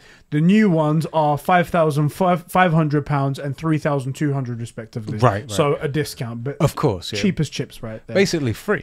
Exactly, basically free. And really helping VR become like consumer friendly, mainstream. Right. Yes. Everyone's going to be able to get one of these. Everyone's going to get in there. Yeah. Anyway, guys, that's everything we were going to be talking about here today. Who thought that would work? Mate, I love how it's a market that is just emerging. Yeah, emerging market for sure. You need people to adopt this, so you need to do everything in your power to make it as easily accessible as possible. Also dependent on Valve that to play VR you need a fairly decent, which also somewhat expensive PC to use the headset with. Fuck it, make it $5,000. Done. Sorted. Maybe they're expecting it to be like graphics cards where people would just pay £10,000 for a graphics card. They'd be like, but my PC's got a £10,000 graphics card. Right. Because they're PC dorks. Why is it freaking water cooled? Like, great. I'll just no. If you want to make it water cooled, you have to like just get your shower out of the bathroom and stick it over your head. Frick this. That's so stupid. So dumb. There's a reason that consoles are as popular as they are. Because they're super achievable for most people. They can have at least one, or most families can get pitch in together and get one. Yeah, like this is nothing. What? It's just from one company misreading the room temperature of the room to another. Valve's kind of got frick you money though, and a large audience, so they could maybe look. There is a 0.1% that want to buy something for $5,000. They got that Steam money. Yeah. Let's kick it over to our boys over at patreon.com/conversations, where Raj writes in, just like you guys can, if by becoming a patron. That's right. He says, how far do you think microtransactions will go in the future? Or do you think they have reached their peak?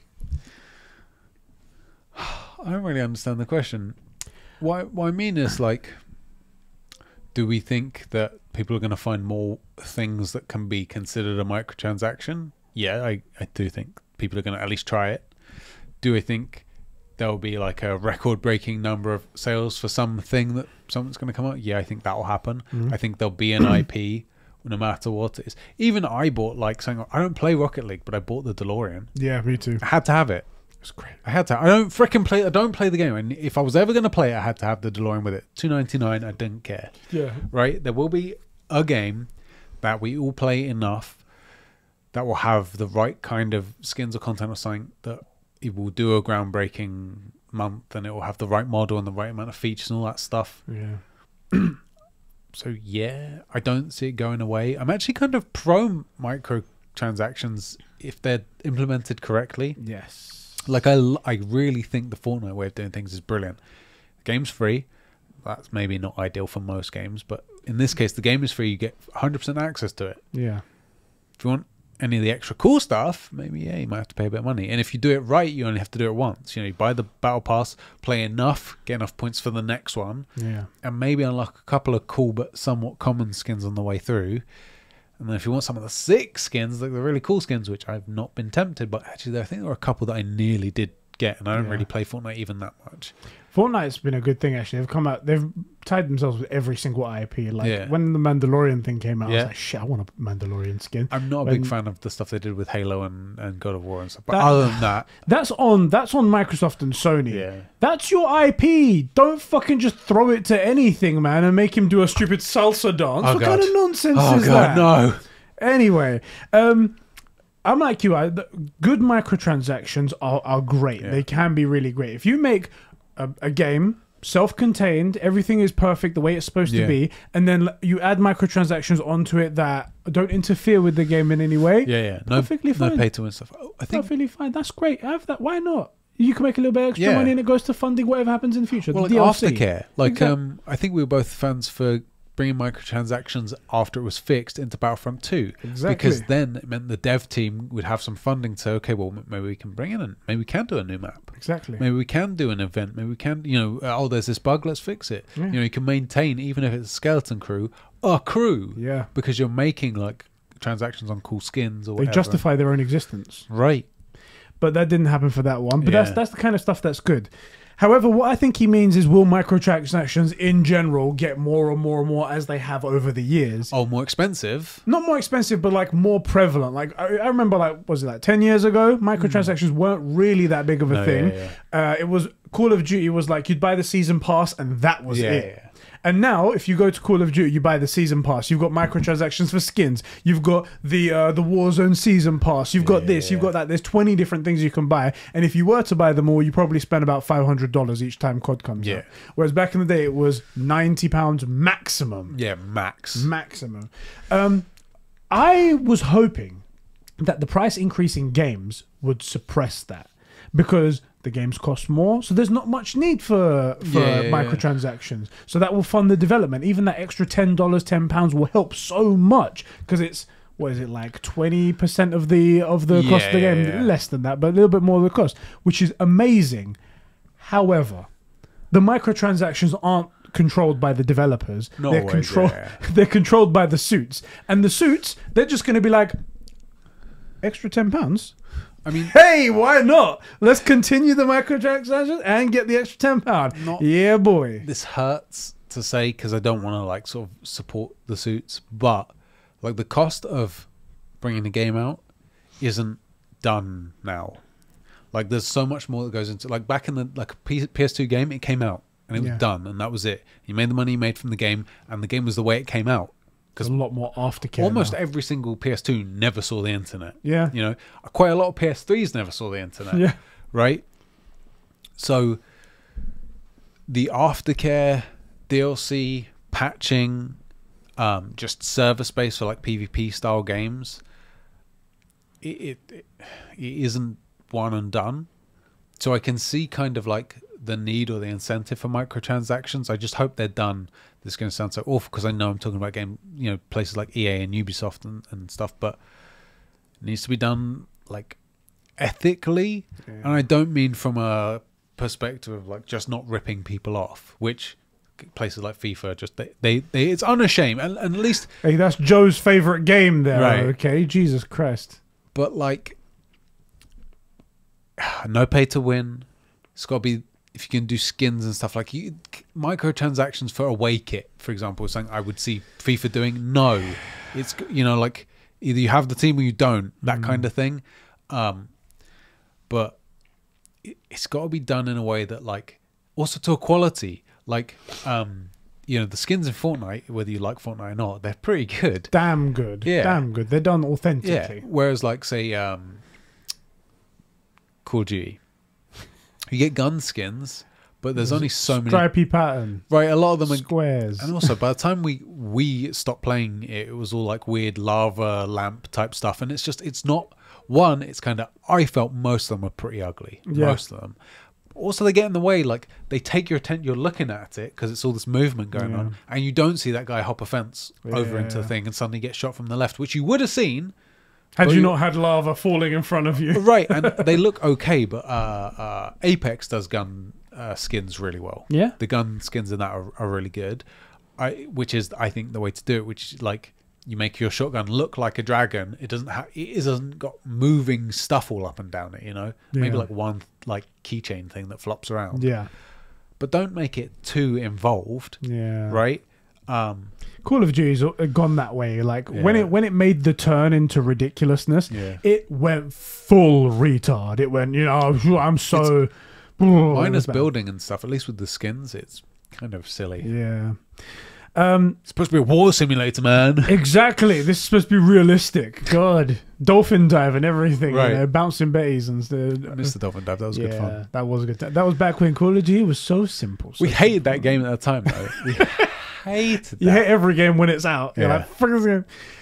Anyway, thank you, Raj, for writing in there. I hope that answered your question about our thoughts, at least. You have to also let us know about your thoughts as well in future episodes. You can. He's one of our new patrons, so he hasn't written in, but also write in how you feel about it, so we can talk about that too. If you split it up, like, what is your opinions on this? And then my thoughts are, and we'll say our opinion. Normally, we'll do ours first. Like, I think the ideal burger comment thing. Yeah. Got to do ours first, because otherwise we... So we can show how stupid our viewers are. Right. We're like, our viewers are, we're the true gamers. We are. You're here because you're not, and you wish to be. You wish to be. You wish to follow in our footsteps. Bow down. Exactly. We're Master Yoda, and you're Anakin, who has potential, but you can ruin everything. Ruin everything. You're going to strangle your own girlfriend, who's going to die from heartbreak. Oomba. Oomba. Oomba. Oomba. Oh, I remember that movie club. It's like, what is that thing doing? It's so weird. Talking of Star Wars, though, Lego Star Wars. When is that coming out? No idea, but I'm really keen on it. Yeah. That is going to be really good fun playing through all 9. Please God, tell me they don't have Solo and Rogue One in there. Oh no, it's the Skywalker saga. It's the Skywalker saga, so we're not going to have any of that. So bullshit. all the Skywalkers, Anakin, Luke, Rey Skywalker, damn it. BB-8 Skywalker. Anyone's a Skywalker. Anyone's a Skywalker now. It's like, you're not actually Solo, you're actually a Skywalker. That's what we're saying now. Jack Nicholas writes in to patreon.com/conversations. Isn't Jack Nichols? Jack Nichols. It's actually Jack Nichols. Jack Nicholas writes in to patreon.com. Just like you guys can. He says, hi guys, thought about an interesting topic, but forgive me if you've talked about it already. I don't think we have. Finally, but even if we have, we won't forgive you. Well, we won't forgive you anyway. No forgiveness, no mercy. No mercy. No mercy! Like Age of Ultron again. Finally managed to get PS5 the other week, and I'm loving it. Great, bro. Well done. One of the first games I played was a huge nostalgia trip. Huge nostalgia there you trip. Go, that's the word. First try. Astro's Playroom. Yeah. I've pretty much grew up with PlayStation, so I thought this would be great. This was great fan service. It got me thinking about my first time getting each console. So I wanted to ask you both, do you remember the first game you played on each system? He says, mine are on PS1, Crash Bandicoot 2, on PS2, Harry Potter and the Chamber of Secrets, PlayStation 3, Spider-Man 3. That's really cool because the logo, the writing for PlayStation 3 was the Spider-Man writing. Yeah. That's really cool right there. PS4, Infamous Second Son, and he can't remember for the PSP and PS Vita. You fake gamer. Do you remember any of yours? I don't. I think like PS1 and 2, I got no hope of remembering those because it was a lot of like, you would buy game magazines and they'd have demo discs. Yeah, demo discs. Yeah, those are the shit. So, and they were all like 15 minutes long, not even that, of like just games that were coming out. And that's how you would know if something was worth playing, kind of deal. Yeah. If you can't remember your first, at least can you remember like one of your favorite games that you play on one of those systems and go through? Yeah, of course. Yeah, do that. Probably Crash on the PS1. Yeah. Or maybe Spyro. Those kind of games. Or actually, was FF9 PS1? 96, I want to say. So yeah, PS1. Yeah, maybe. PS1. Yeah. Might have been just coming into PS2. PS2. Some weird games I played on PS2. A lot of stuff, but one game sticks out. This may have been PS1 as well. It's like something called like Tai Feng or something like that. You played as this like tiger kung fu dude. Okay. No one knows of this game, but Google. I think it's Tai Feng. TAIFENG, something I think. And it was like a beat 'em up with kung fu. Tai Feng. Google PS2. I have no idea what it was. It keeps on coming up with typing. I think it was called typing. I can't for the life of me. I can't remember. Google like PlayStation Tiger Kung Fu game, something like that. It might come up. I forget the name of it, but it was so weird. I played the shit out of that. I played. Oh God, I'm gonna die if I don't remember this game. Taifu. Okay. Taifu. Yeah. Okay. And it's spelled Ty as in Taifu. Yeah. And I see it actually. He looks was kind like of broken. It didn't work very well. I played a lot of that. Oh God, that's funny. You fighting a lizard. Frick, what were those games called? You play as like this vampire kind of guy. Frick. You keep going. I'm going to find the name of this. What were your games? PS1, I don't remember if this was my first one, but I remember playing a lot of Ridge Racer. Yeah. Ridge Racer! It was great. Yeah. And I remember playing a lot of Die Hard Trilogy, which is an odd game. I guarantee no one's ever played it. Oh, yeah. But bloody hell, it was fun. And I think it was fun because it had lines from the movie. So I was like, I'm playing the movie! Yeah. Ho, ho, ho! I got a machine gun! And I'm like, yeah, this is good. Right? Soul Reaver. Soul Reaver was the name of the game I played. Soul Reaver, Legacy of Kain. Oh my God, if they could remake those games. Oh my days, it was great. You were stuck in this weird, you didn't know it until like the third game, but you were stuck in this weird time paradox. Soul Reaver, incredible game or series of games. By now they look very dated. It does look dated. But man, I like the artwork though. The art was so cool. You play it like you kind of look like a zombie, but you're actually technically a vampire, but you can't become a full vampire because you're the vampire that killed you. Okay. But you couldn't fully die because it was you that killed you and your soul can't kill you. Right. It was this weird time paradox you didn't know you were in, and by the end of the game you figure out you become the thing that you got killed by. Right. So you couldn't be killed. And the guy that you thought was the bad guy totally wasn't the bad guy. It was really good. It was really good. And I was too young to properly appreciate it. So that was, I guess, PS2 probably. What was in PS3? I want to say the thing I remember the most about the PS3 was like, well, playing COD with the boys. Yeah. God damn, playing COD with the boys was so good. And obviously The Last of Us. I don't remember what I hate it, but it was Knack. Yeah. I hate it. Knack, baby. Damn right. The great.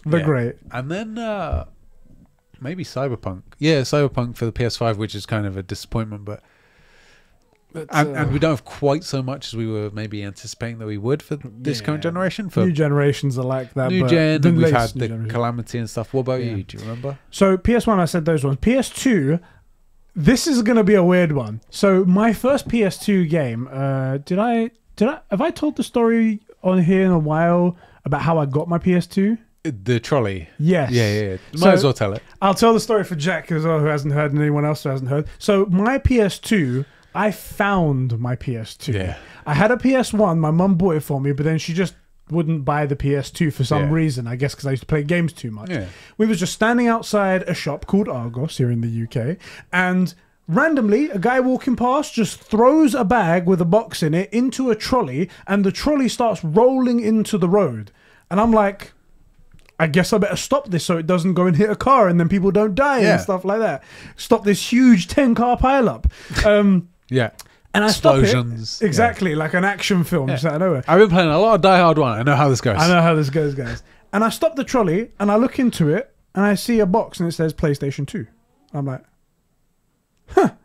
And I leave it there and I go back to Mum. I'm like, Mum, it says PlayStation 2 on that box. And she's like, get it then. And I was like, okay, I get it. Took it home. Fully functioning PlayStation 2. It had two things in the box. It had the iToy camera, which was that like single lens camera thing with a thing on there. You probably have seen that in the Astro's Playroom thing. And the game, which had like all these little mini games inside it. And I remember this one game vividly. You'd put it up on your TV and it would record you, and it would put like a window in front of you. So as if like a real window, a pane window. And you would clean the window with your hands. You'd go like that. And it would sing the song. It'd be like, when I'm cleaning windows. And you'd go. And that was the game. That was my first game on PS2. I don't remember my first PS2. Dumbest game ever. Yeah. What a great way to get PS2 though. Karma, isn't it? Exactly. I don't remember it, but I did forget I put a ton of time on GTA Vice City. Yes. And I feel like I can probably still do the weapons cheats and stuff. Yeah. You know, yeah. Muscle memory. I've done left right, I've done left right, R1, R2, R1, R2. Yeah. R3, I want my grenade launcher, you know, that kind of thing, right? I really loved that game. That was a lot of fun. I think on PS3 it might have been. I think there was a time where I didn't get the PS3, and then when we started to play COD, I got it, and we started to play COD. I think that was what was happening there. But then after that, I was like, have to get the PlayStation 4 day one. Yeah, got to. We both got our PS4s at the same time. Exactly. And was Infamous Second Son a launch game? I don't remember, but I feel like we were all about COD back then. Yeah, was the COD out yet? Maybe it was November, right? What was the COD game in 2013? I want to say that was Blops On. No. Oh god, MW3.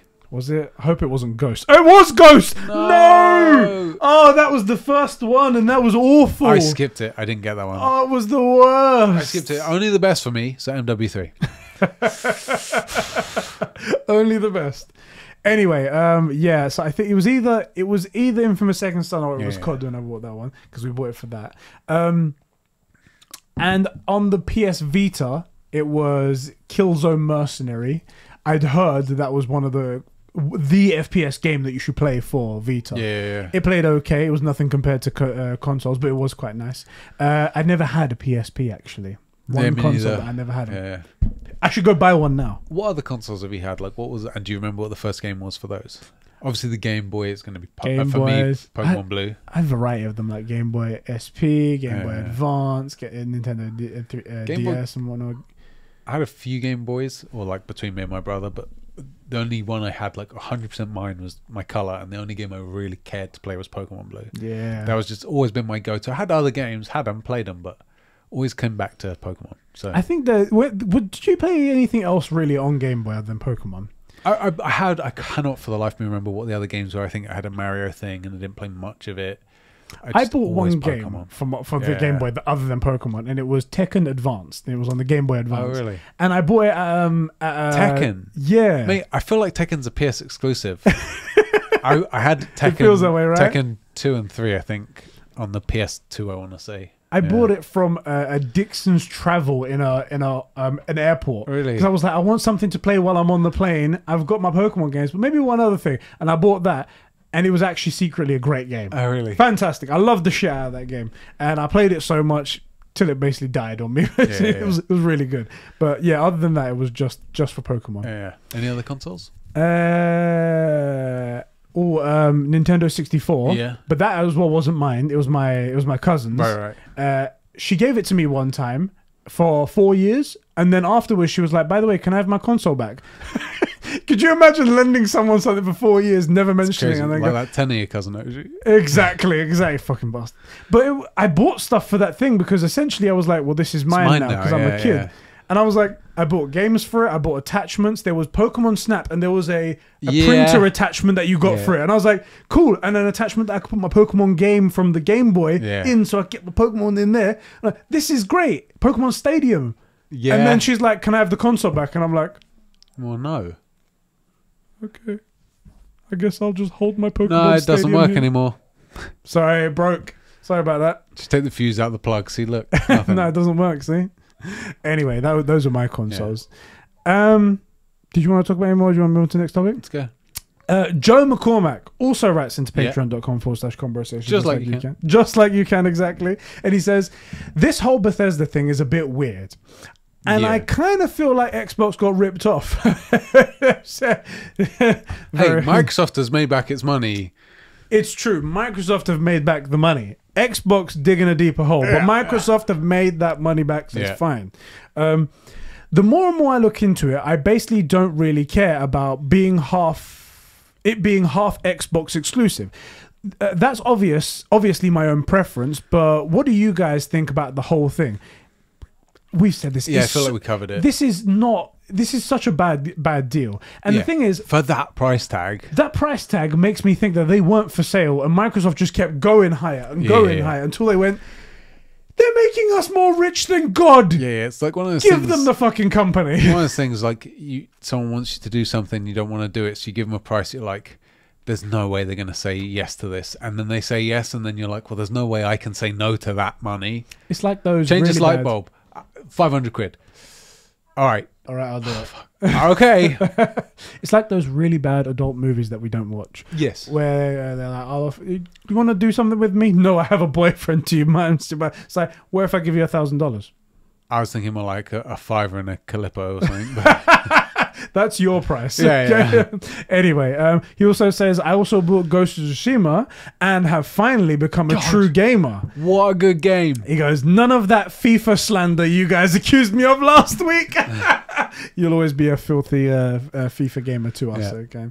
By the way, you know we're all joking. We're all good like that. I freaking love that game. That's such a good game. FIFA, yeah, it's great. Yeah, FIFA, of course, That's yeah. the one right there. Let me go to our Discord comments. Yeah, boy. Everyone who wants to have a word with us, put their thoughts and ideas into the show, can head over to the Discord link in the description. It's a great goddamn place to be. Yeah. Filled with gamers to the rim. While we're talking about the Discord, Yeah. just a little like, because this is one of those ones I don't feel bad about pimping out, because we don't make anything from it. Like, we don't. It is 100% community. That's it. There's no, like, look, everybody tells you like and subscribe and leave comments. That helps us out. That helps us out to grow on YouTube, and if once we get monetized, it helps out AdSense and all that stuff. The Discord, like, we spend a ton of time there, and it's just literally just a place to hang out and for you guys to hang out with us and other guys and like-minded people. There's some incredible rooms. I love the show and tell room. I talk about this every single time we bring up the Discord, but show and tell, it's where, like, if you, for example, if you're a musician or an artist or whatever, and you make something that you're really proud of, or photo mode from games, like, it's full of incredible stuff. One guy's Chris is starting a business, because we were talking about how incredible his stuff was and how once we're in a different position, I want to actually get one of his maps for the thing. We've said that a couple of times. So, people are starting businesses. Zahir, who is doing so, he's now taken commissions for like emotes and stuff. Like, people are really incredibly talented guys on there. I freaking love that room. It's so good. You got your bingeable room for like shows, anime, and that's it. That's all the Discord Just is. talk about the best room, which is the DC Marvel chat, okay? This is yeah, we added that recently, didn't we? Yeah, we did. yeah, we did. I'm glad we got rid of the Superman simp chat. The funny thing was, it was a Smallville chat, and then it was Smallville simp chat, and then people just neglected the Smallville part, and it was just a simp chat. And then people just started posting gifs of women, and I was like, okay, we need to stop this. Yeah. We need to go back to what we're best at, gaming. 5 years in horny jail. Anyway, Diogo writes into our Discord server, and he says, so I played Ratchet and Clank, just like you said before. Yeah, that's right. Since it was free at the Play at Home thingy. I thought it was okay, but lowered my expectations for Rift Apart. The game was rather mediocre, he says. Have either of you played the 2016 game? How do you feel about it? And are you hyped for Rift Apart? I haven't actually played the 2016 game, and you said as you said before, it's all the games are like either for you or they're not. They're all much of a muchness, and they don't make bad ones, just ones that maybe you prefer less. For me, 2016, I prefer that less than some of the other ones. Also because you have to also understand that you're not going into like a true gamer's game. You're going into a game that's like kind of Spyro-esque, where it will make fourth wall breaks and stuff like that, right? And crash. It's like kind of silly as well. If anybody played Conker's Bad Fur Day, kind of like that, but for kids. Did you ever play that? No. Freaking hilarious. And Nintendo 64, I want to say. Sounds terrible. It's great. It's freaking great. A giant turd sings your song while it tries to eat you. Of course. Yeah, it's great. It's freaking hilarious. The song's a banger as well. That 2016 is the game of the movie of the game. So Ratchet and Clank was a series of games. They made an animated movie, like a CG movie, which I think is on Netflix actually. Okay. About the game, and then they made that into a movie. And the problem with that is, like, Ratchet and Clank know each other. Yeah. And I think you kind of start out that way I forget the first game, but they tried to do an introduction to them. Yeah, it's kind of odd. It's okay. It's not a bad game by any means. It's not like Knack. But whoa! Hold up! No slander. The blasphemy over here. Actually, it's libel. Slander's in print. It's true. But it's not like the best one they've ever made, in my opinion. I'm still looking forward to a Rift Apart, and it's not like the best first taste of Ratchet and Clank, but it's not bad. Yeah, I'm still looking forward to it. Obviously, I haven't played this to sour my taste like you did, Diogo. But yeah, we'll see how it turns out anyway. One of the things about Ratchet and Clank A Rift Apart is I'm not just excited about it because it's a new Ratchet and Clank game. I'm excited about it because it's the first true PS5 game. Yes, and hopefully it will help me see what the PlayStation 5 what I can look forward to. So like I want it to do those game card things. I want to see that those rifts aren't just sort of there for show, that you can pick them, you know, and go and do stuff and it loads instantly and all that incredible stuff that we thought we saw, but we need to actually experience. Yeah. See how the SSD, if we only get 800 gigs, if we only get 650 usable gigs, it better be really serious stuff, you know. And so I want to see that, and that's one of my main hype points for the game, regardless of it being an IP that I really like. Yeah. So I'm sorry that because I think I may have oversold it, because that game in particular I think happens to be a relatively weak one of the bunch. This is like pretty much every recommendation that you give for anything. You give a recommendation for it, it's crap. True. And then people go out and they confirm that it's crap. I'm the one that gives those recommendations. You're like, oh, anime. That's it. Once this freaking Justice League thing comes out, we're done. No. Gurren Lagann and Haikyuu. We're gonna do both of them now because you said that. Get fricked. I think I prodded the bear one too many times. Get fricked. Juicy Spicy Sauce writes in and he says, I don't think the Bethesda deal is going to mean much. Some very small games might become Xbox exclusives, but I imagine most will stay available for all platforms. They put most of their games on Game Pass, but I don't think any big games will become exclusive. Probably some timed exclusives as well. Also, I don't think the quality of Bethesda games will really change with MS behind it. It's true, actually, because they're also saying that Microsoft aren't interfering too much. Yeah. They're going to allow Bethesda to be Bethesda, and then where the games go is what Microsoft are going to be doing. So if it's still Bethesda doing Bethesda quality games, maybe not an ideal business decision. Maybe Microsoft should step in and do something. Yeah. If anything, it means another out-of-touch corporation is behind. Oh, that got me right there. If anything, it means another out-of-touch corporation is behind them, telling them what to do, so I doubt this will have any direct impact on the quality of their games. Unless, he says, there is one amazing thing that could come out of Bethesda. Obsidian makes, the people who made Fallout New Vegas, and In Exile, their CEO, Brian Fogo, which was the original creator of the Fallout series, and now made Wasteland series, which is a spiritual successor to Fallout 1 and 2, are now owned by Microsoft. If they can get Obsidian maybe In Exile to work on a Fallout game, that would be fantastic. Whether it's a remaster or a remake of New Vegas or a brand new Obsidian Fallout, either way, I'll be a very happy man. Anyway, my question is very simple. What are each of your top 5 games of all time?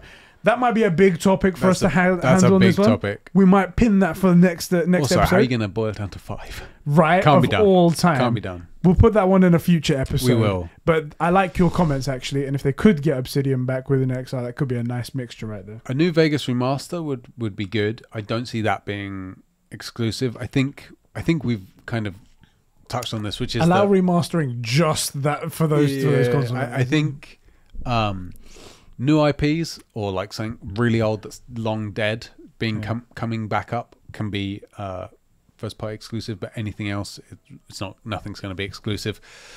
And I also tend to agree. I don't think Bethesda's going to suddenly start making incredible stuff like it used to. And if anything, they'll be able to get away with more stuff because Microsoft's so big and just doesn't seem to care about anything that it'll just make it. We've got the shit. Just make it. They're looking at quantity, not really quality at the moment. So if they produce something, that's good enough for Microsoft at the moment. T-Right said, he says Bethesda is overrated. A lot of people emoting and agreeing to that. Yeah, they used to be really good though. Used to be. It's just, is it a lot of companies? I mean, now we've seen the downfall of CDPR. Ubisoft, to some people, was good. BioWare. Activision. It's all going south, isn't it? There's not one company that's going to be good. But the other side of that coin is that leaves like a gap in the market. For anybody that's got the the will and I guess enough funding to make like another God of War type thing. It doesn't have to be exclusive. Just make an incredible story, you know. And if ideally you got room for a second one, then once you're bigger, the second one can be your God of War or a third one or whatever, you know. Justin R.A. a lot. Justin R.A. a lot. Something like that. Writes in and he says, PlayStation needs to do something, in my opinion, other than God of War. What's exciting to look forward to currently?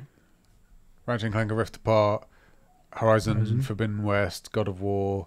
There'll be another Death Stranding type thing. Is that exclusive? Yeah. Returnal. What else? That's 5 off the top of my head. Yeah, I don't get me wrong. Spider-Man. I do. Yeah, the next Spider-Man Ghost game. Ghost of Tsushima 2. Yeah. Any infamous successor.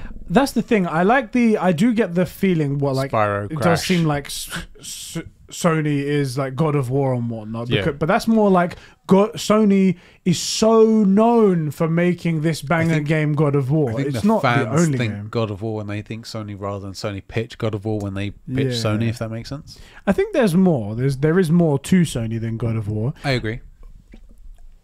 And also you're asking for a bit there as well. Quite a bit. Like Sony need to do more than just God of War. More than just God of War, the greatest game ever that's ever come. More than that. Like, what more do you... There's no one else that's doing that. So, like, come on, you're asking for a lot here. There are quite a lot of first-party... If you Google the top 20 best-selling PlayStation first-party games, and just read that list. 20. Oh, The Last of Us, Last of Us 2, forgot about those. That's true. PlayStation games. I bet it isn't hard to find 20. Spider-Man, Bloodborne, Horizon, Dark Souls, Metal Gear, God of War, Last of Us. There are some older ones here I'm going to skip over. Persona 5, Death Stranding, Final Fantasy Remake. Forgot about that. Uncharted, Ghost of Tsushima. Yeah, there's a lot here. You're having to skip it. I mean, they're older titles, but you're skipping. Older titles, and also they've also put some third-party ones in here that I'm skipping over as well. Crash. It's an insane list, just from what you've said. The list goes on and on. Which really. I think because we bang on about God of War so much, because it's a story that speaks to both of us. We love the way it's done. It's so perfectly cast, perfectly acted. It's a great story. It's a great progression. It's Kratos, but it's like this redemption arc, but by also doing all the things he was doing before that he needed to redeem himself from. We love that game. I think it's the yardstick. Well, how can it not be? We want all games to be this caliber of greatness, so we use it as the yardstick all the time. Try and pick another game. I dare you. Exactly. We're not going to be like, oh, do you know what? Let's pick a worse off, like Dreams. Dreams is a PlayStation exclusive. Not many people are into that, because it's a cool game, though. It's a very unique type of game. But it's not people are going to be like, do you know what? Dreams and what? Let's use that, because that's not what we want games to be. We want them to be bigger, like God of War. We want them to be that. But I get the feeling. I know what you mean. I get the feeling. I know what you're getting at. I didn't mean that to be us ragging on you, even though it was a shit tape. You're so dumb. Oh, God. I can't believe it. But, you're a terrible person. Seriously, though, when are we going to hear more about Horizon? Yeah. It's supposed to be out this year. Yeah. Scary moments, man. Calling it now, it's not coming out this year. That's the only way to make it happen. There we go. Now it's definitely going to come. Now it's definitely going to come out. Also, Sean wrote into our previous podcast as a comment. Okay. It was about me talking about The Order and saying that there's never going to be a sequel because Reddit Dawn Studios is now fricked off to Facebook. Sony apparently owns the IP for The Order 1886. So... Oh, we forgot about that. That's a good... it could always happen. It could. It could always happen. I'm salty about The Order 1886. Are you? Yes. Never mentioned it before. I was getting there, bruv. Dusty you. It's just the best. Yeah, I'm so glad we rediscovered that. Mainly because it was a really good and interesting idea, and I liked the way they put it in. There's something about that kind of early Victorian age where you've got kind of modern tech. You've got trains and kind of basic air flight. You've got kind of cars, but you're still mostly using horse and cart. Yeah. You've got guns, but they're like bolt action at best. Yeah. And then you got Tesla that comes along with a fucking arc weapon. There's also stuff that you have that the people at the time have no understanding of. It's basically magic, like science magic. and it's not all that different from like vampires and werewolves and stuff. Yeah. And then you put that in London, with like the fog and the old timey, you know, and the cobbled streets and stuff like that. So it's a freaking great. And my God, was that game good looking? Gorgeous. It looks good even today. Yeah. And it's what, 2014, 2015? 2014, 2015. One of those ones. Like it's relatively speaking, it's quite old. God, it's still gorgeous. It's still good looking to this day. And I'm just pissed because I felt like that game was short. Yeah. And even with that game being short, they left a ton. They would that if you doubled the game length and filled it up, you'd still be left with more than enough for 2 games afterwards. Yeah. Right. And they went about it specifically to sell the second game, which obviously that's never going to work. And that's why I'm salty, because man, I would like to see another version of it. Yeah. Because we were left with some really interesting questions and like a conspiracy to unravel and relationships to like pick the scab of and see what's revealed. And it would be cool if they made it again. That's a good one to reboot. I would like it, and it's been enough time now that you could probably come out with a second one, and it's being run by whatever team and whatnot, something like that. Go for it. I'd say I'm one of the saltiest people about that game in particular. And if they were like, there's a new one in development, I'd be like, okay, cool. I'd like to see where you take this. And ideally, it's not a reboot. It's we're jumping off from where the last one ended. Yeah. But it's and then later I'd like to hear that there's like 30 plus hours of gameplay in it, right? So it's nice and meaty. It's going to really dig into like the stuff, and you're going to explore London, but you're also going to have to go to this other place where the conspiracy took you, and not going to barely scratch the surface and then end it there. Right, exactly. Yeah. Super Dan writes in and goes, he says that's cap. I don't know if he meant something. What's that? No kappa, like a no joke kind of deal. Okay, all right. Twitch talk is lost on me. One of the emotes is kappa, which is like a lol face kind of deal. I'm not really a Twitch guy, so if you say no cap, it's like no joke. Okay, so that's a joke then. So this means, or that's no joke. If he's saying no cap, it's no joke. He says that's cap. What's that mean? I guess that's funny. That's kappa. That's lol face kind of deal. That's lolly. Oh, wait, he might have been talking about Justin's comment just above about the PlayStation, because he goes, PlayStation are doing great with games like Miles Morales, Demon's Souls, plus Ratchet and Clank, Horizon coming out this year. Bethesda is a good purchase for Microsoft, but I don't think Elder Scrolls will be exclusive, and Bethesda games are best played on PC because of the mods. Yeah, that's also true. Right there. Yeah. Very good point right there. And Sean writes in finally, and he says, I think that any existing IP Bethesda has published will remain on all consoles, but something new like Indiana Jones, that's a good point, they got the Indiana Jones one, will be exclusive, he says. Let me finish the comment and I'll say what I was going to say about it. Sony doesn't need Indiana Jones. They have Uncharted, and Tier is correct. Sorry, T, not Tier. Sorry, I just can't say your name correctly, obviously. T is correct. Bethesda is overrated, and the only Bethesda game I like is Doom. And it's not made anyway. Yeah, exactly. It's not made by Bethesda. It's published by them. Yeah. So there we go. That's it right there. What I was going to say about the Indiana Jones thing. Someone said to me, I can't remember who it was, said they have Indiana Jones now. Maybe that can be their Uncharted. Yeah. And if you guys remember when Indiana Jones was announced, I was like, what kind of game is Indiana Jones going to be? Because I don't think anything will fit it. Because if you're going to play first person, it would be awful, I think. That would be terrible. Awful. Has to be third person. And then when it's third person, who are you playing as other than Harrison Ford? You can't. Then what? This game isn't going to work. So I think it's going to be a pretty much carbon copy of Uncharted, but with, indie. Yeah. And it's a minefield, because if you don't absolutely nail it at every level, it's dead. It's stillborn. It comes out just this gross mess of like that Witcher with the Red Baron quest. The baby, It's not going to be good. It needs to be perfect. This needs to be God of War levels. Yeah. And if it isn't, then the water fucked it. Yeah. Whole other IP gone. Right? Like maybe it's like Marvel's Avengers. It's just going to be gone. It's just a good name that you've taken and just ruined it.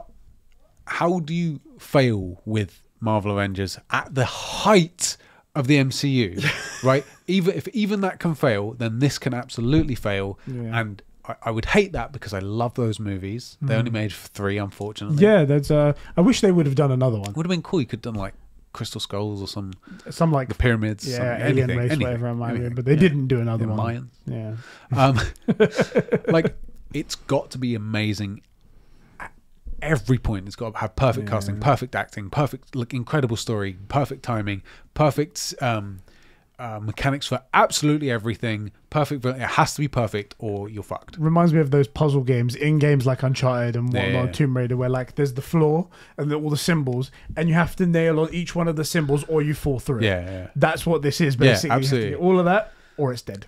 And even if you do nail it, and I absolutely love Indiana Jones, it's getting compared to Uncharted, and they're gonna say, no matter how good it is, well, of course it's good. This is the thing. Even if it's good, of course it's good. You had 4 Uncharted games as your take inspiration to basically rip from, and 3 movies. Yeah. Right, like, of course it was going to be good. Plus it's Indiana Jones.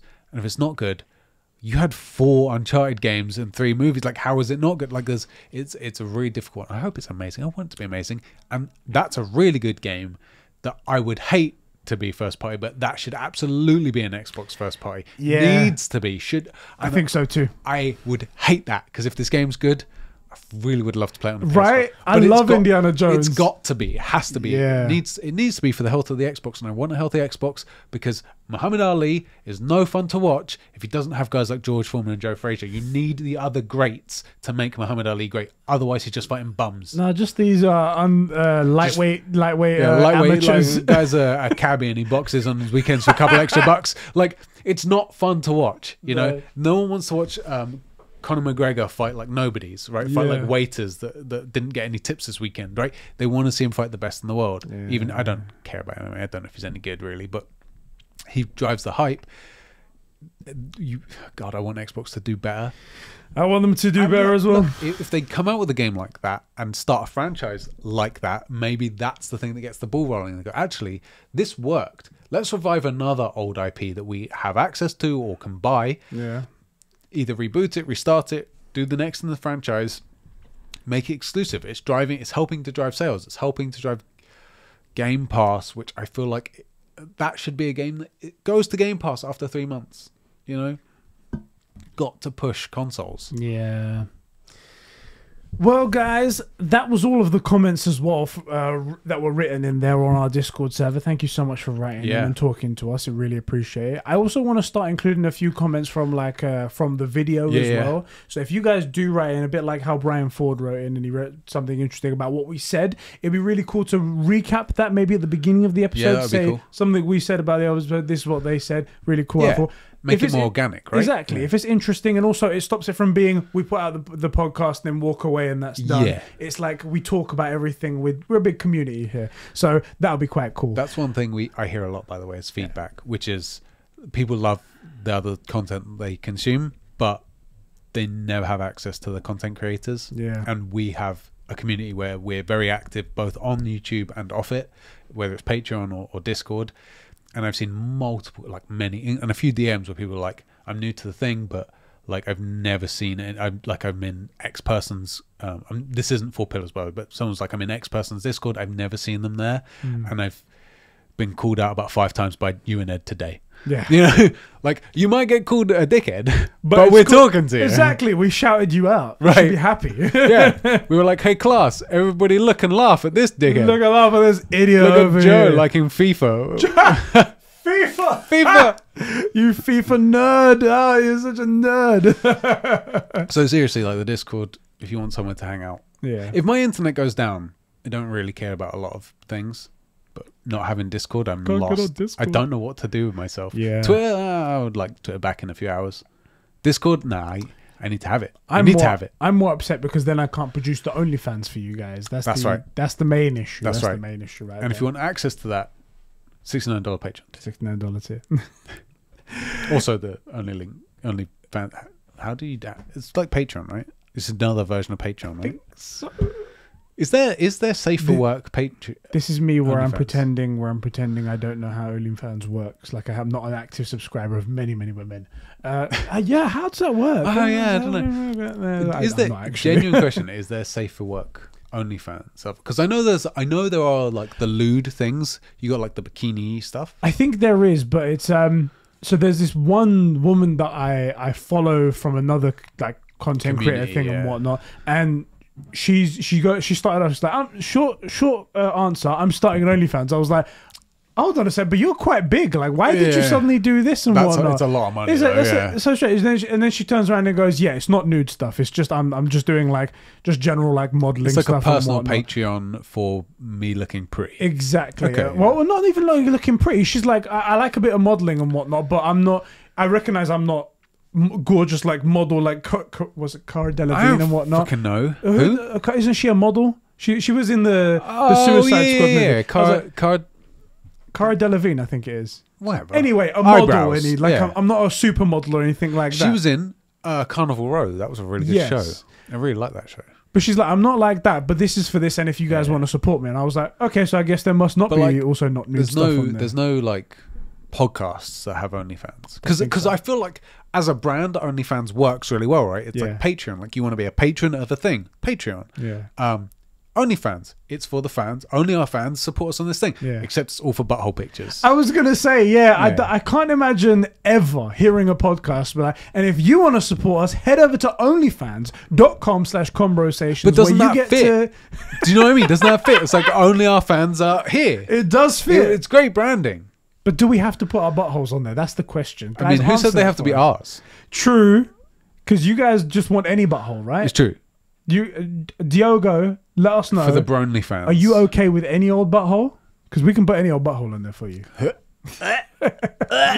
Anyway, that's bros, thank you for joining us for another episode of the True Gamer Podcast. Logging off, right? Diogo came up with some. Diogo, write in again because you came up with really good stuff. Write it somewhere where. So it's good if he says long enough. What he's going to do, he's going to put it in Discord. He's going to put it in the main chat where it disappears 5 minutes later. And we're like, we never see that again. Give it to us in a DM or something like that. Yeah. Anyway, guys, thank you for tuning in for another episode of the True Gamer Podcast. It was another epic one. Thank you, bro, so much for being here with me every week. And we'll catch you guys in the next one. We will. Logging off. Logging off? Are we going to go with that? I feel like when you said it, it didn't come out right. Rest mode. God, no. No. Epic gamer mode out. Oh, God. See you, boys.